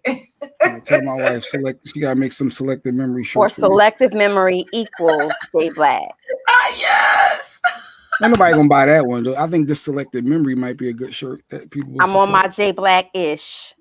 And then under it has selective memory. Speaking of that, support my wife. She's starting her own journey, her own small business. Yes. Go for it, LLC.com. Support that website. Yeah, people post it, they get a new job, they get a bunch of likes. You post you started your own business, you get like 5. Here we go. I was just watching. I'm just trying to support I it. agree. But anyway, back I to Sexy agree. Mo. Back to It's Sexy very Mo. true. It's very true. Back to Sexy Mo. I'm sorry. I was on my little rant there. All right. Shameless plug. What else, Mo? What do we got? You still got like 20 minutes to fill. Yes, and that's my son's school calling. Every morning I'm supposed to fill out a health survey to make sure that he doesn't have COVID before he can enter into the school. And I guess I forgot this morning. Oh no. How would you know if he got it overnight? You just say, oh, he has no symptoms, you mean? The symptoms. So it's a questionnaire. It's the symptoms. They ask about, fever. They ask about, cough. They ask about sense of the smell, taste, all of the COVID symptoms. They want to make sure, and you have to have it filled out before he can actually walk into the school. And why would you want to send your kid if you thought they had symptoms? I guess the people that don't believe in COVID would still send their kids. Right. They want to make sure that your child is not coming to school with COVID symptoms. And what it does is it locks you out of the bill. It actually locks the kid out of the system. Somebody saying hello. That's your phone, Mo, to school? Uh-oh. I heard hello. Sound like a white lady.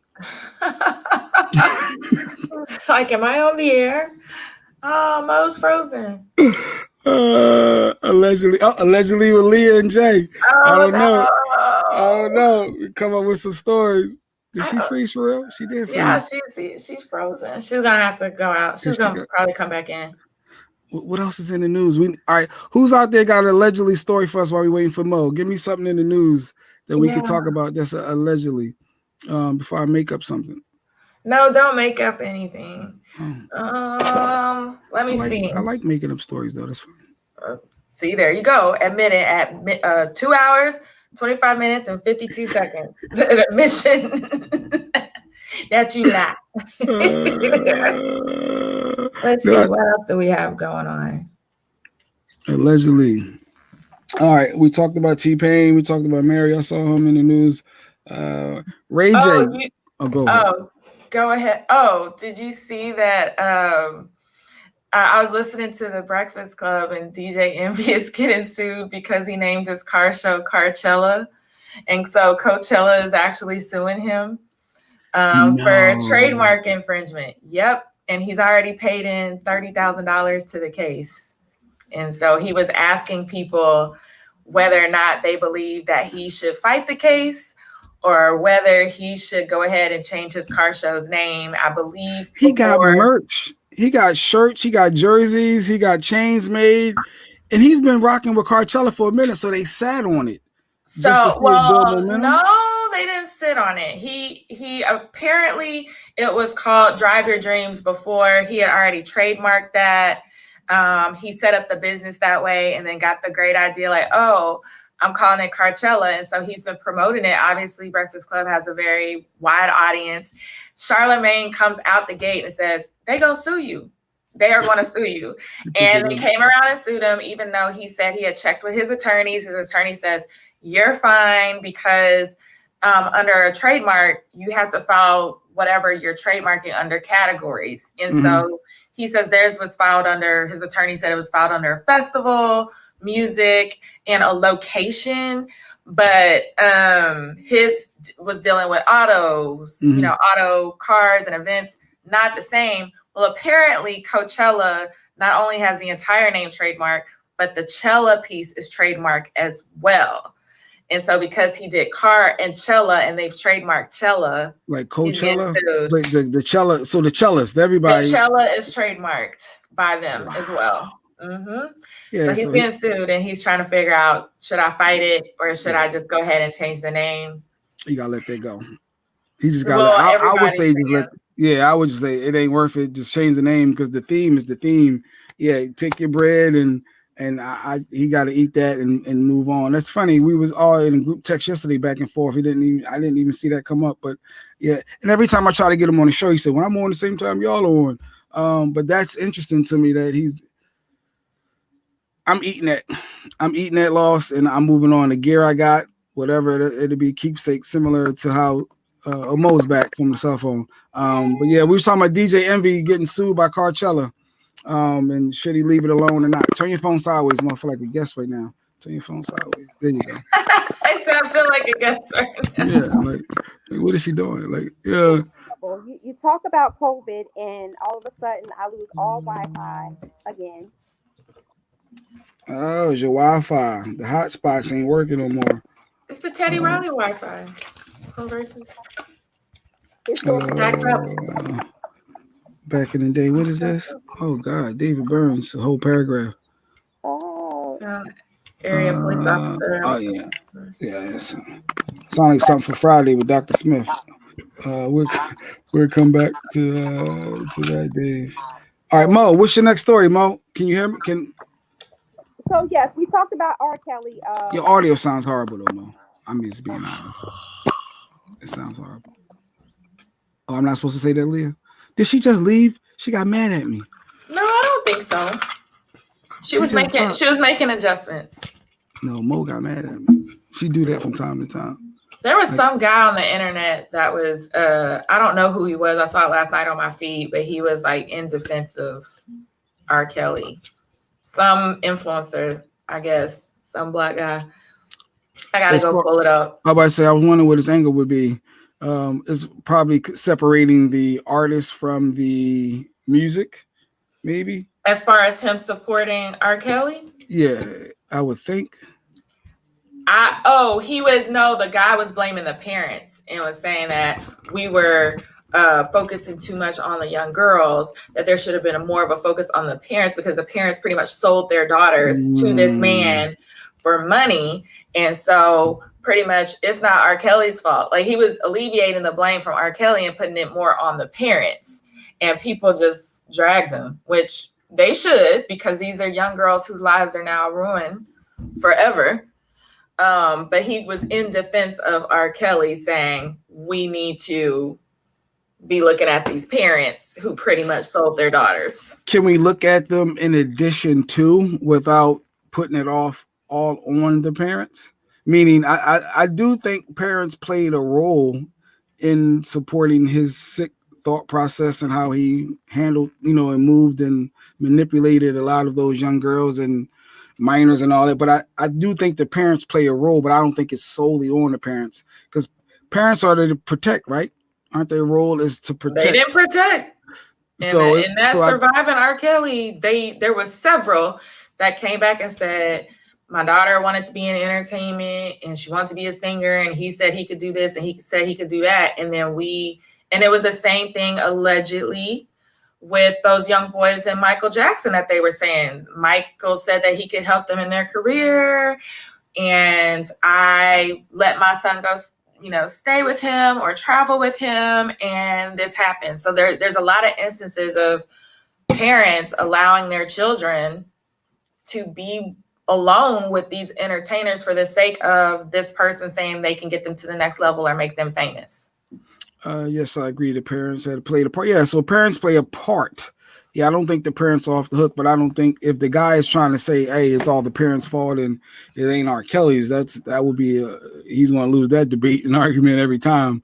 That's out there. Yeah. So I'm curious. I look into that one, but parents, keep your kids away. If you know there's a potential problem, maybe they want that limelight too. They're thinking if my son or daughter is close to this star, maybe they're living out their childhood dreams. Who knows? But that's crazy to let your kids go. But I guess in the documentaries, though, you see the parents saying, "No, I'm fighting for my child." The Azriel Clary. I know we played that clip earlier this week when she spoke out with Gayle King, and they were fighting, trying to get them back. Matter of fact, do I still have that clip there?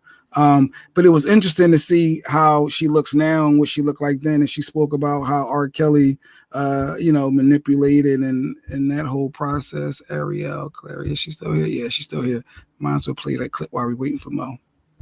Kelly was found guilty on federal racketeering and sex trafficking charges. He could face life in prison. Now, this is not the first time that we spoke with Azriel Clary. We also talked to her back in 2019 in a very different interview. She was still living with R. Kelly and another woman, Joycelyn Savage, at the time. Now, they both defended Kelly and said they were his girlfriends.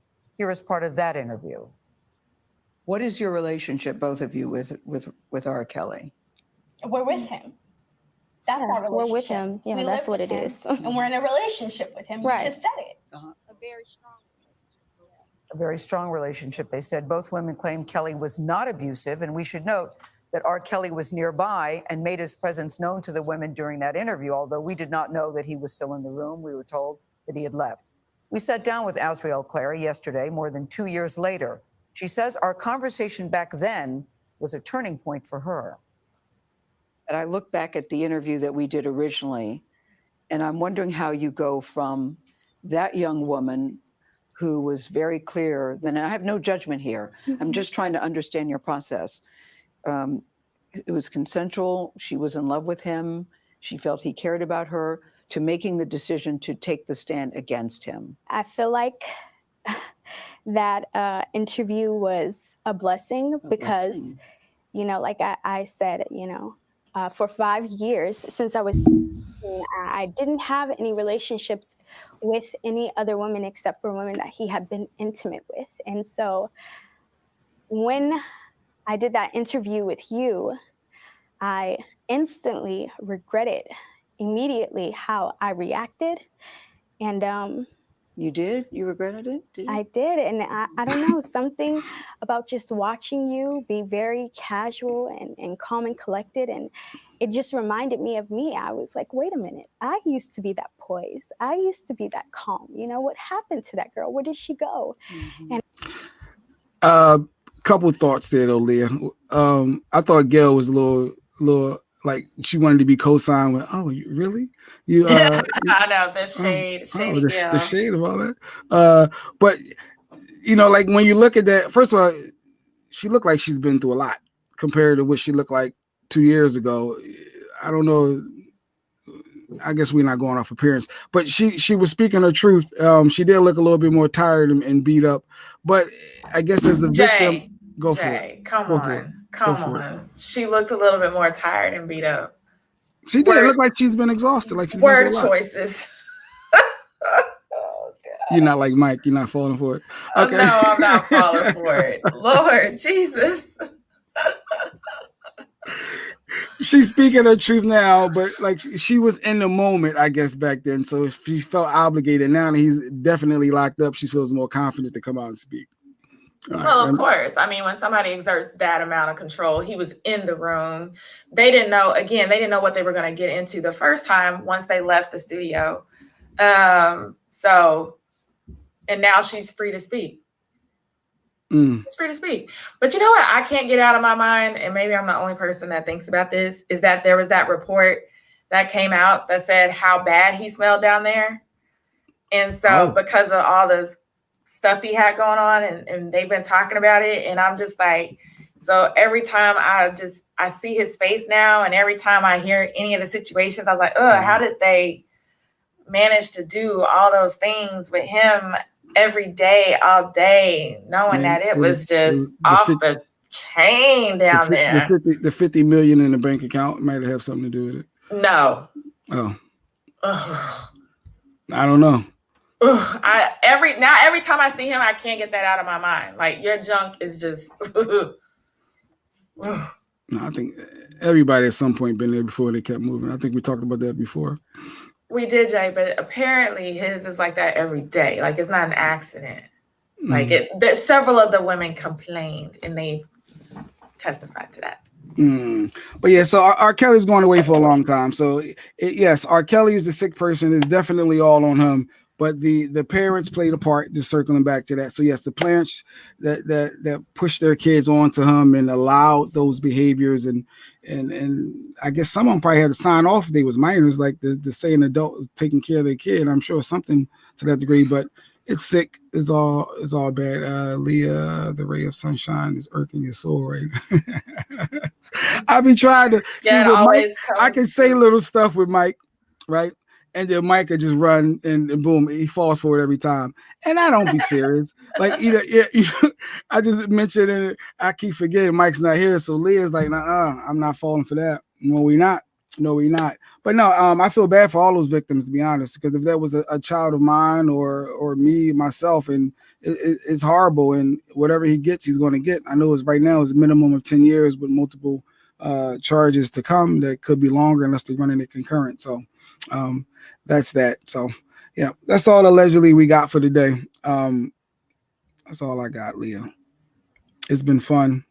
It's been real fun. It's been fun. I guess we didn't have Mo. Mo didn't come back. Mo got internet issues. Shawnee's somewhere on the island taking extended vacations. Ever since the Crossing Guard Chronicles, we haven't seen Shawnee, but hopefully she'll be back later this week. Mike is on his flight back to Jersey. He's coming to Jersey, so Mike should be here tomorrow. Tomorrow is Wednesday, Wellness Wednesdays. Shaquisa should be on the show tomorrow, our nurse practitioner.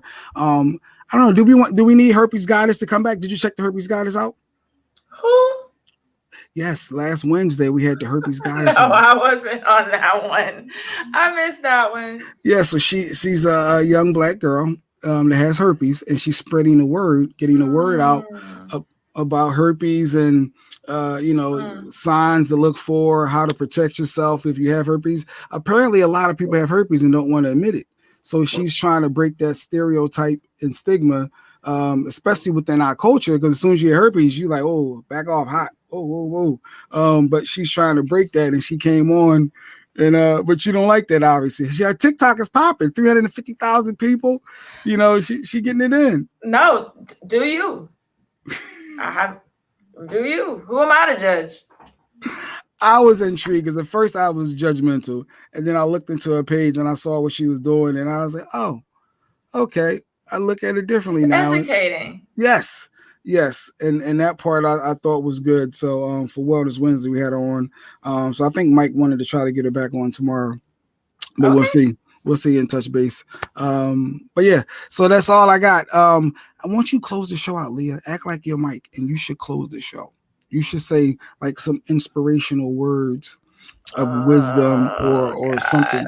I don't know. I don't love me for who I am, not for who you want me to be. Yes. In life, wait, he says, in life, there's are two things that are guaranteed. No, death and taxes. You fight for everything. You fight for everything. You fight for your freedom. This is terrible. I listen to it every day. I don't know what he says. We got close enough, though. Yeah, we could end on that. End on yeah. I think I kind of like that. All right, it's been fun, people. All right, we out. See y'all tomorrow, Wednesday. Hey, thanks for rocking with us. I don't know, Sexy Mo, like I said, she'll be back tomorrow. Shawnee, I believe later this week should be back. Mike will definitely be here. Leah, we thank you for jumping in. And we'll see you guys bright and early tomorrow, 6 a.m. Central Time, 7 a.m. Eastern. And as Mike would say, the West Coast, y'all figure it out. Michael, Shawn, and the Takeover Legend, where the truth hurts, but also makes you laugh. Baby, tap in.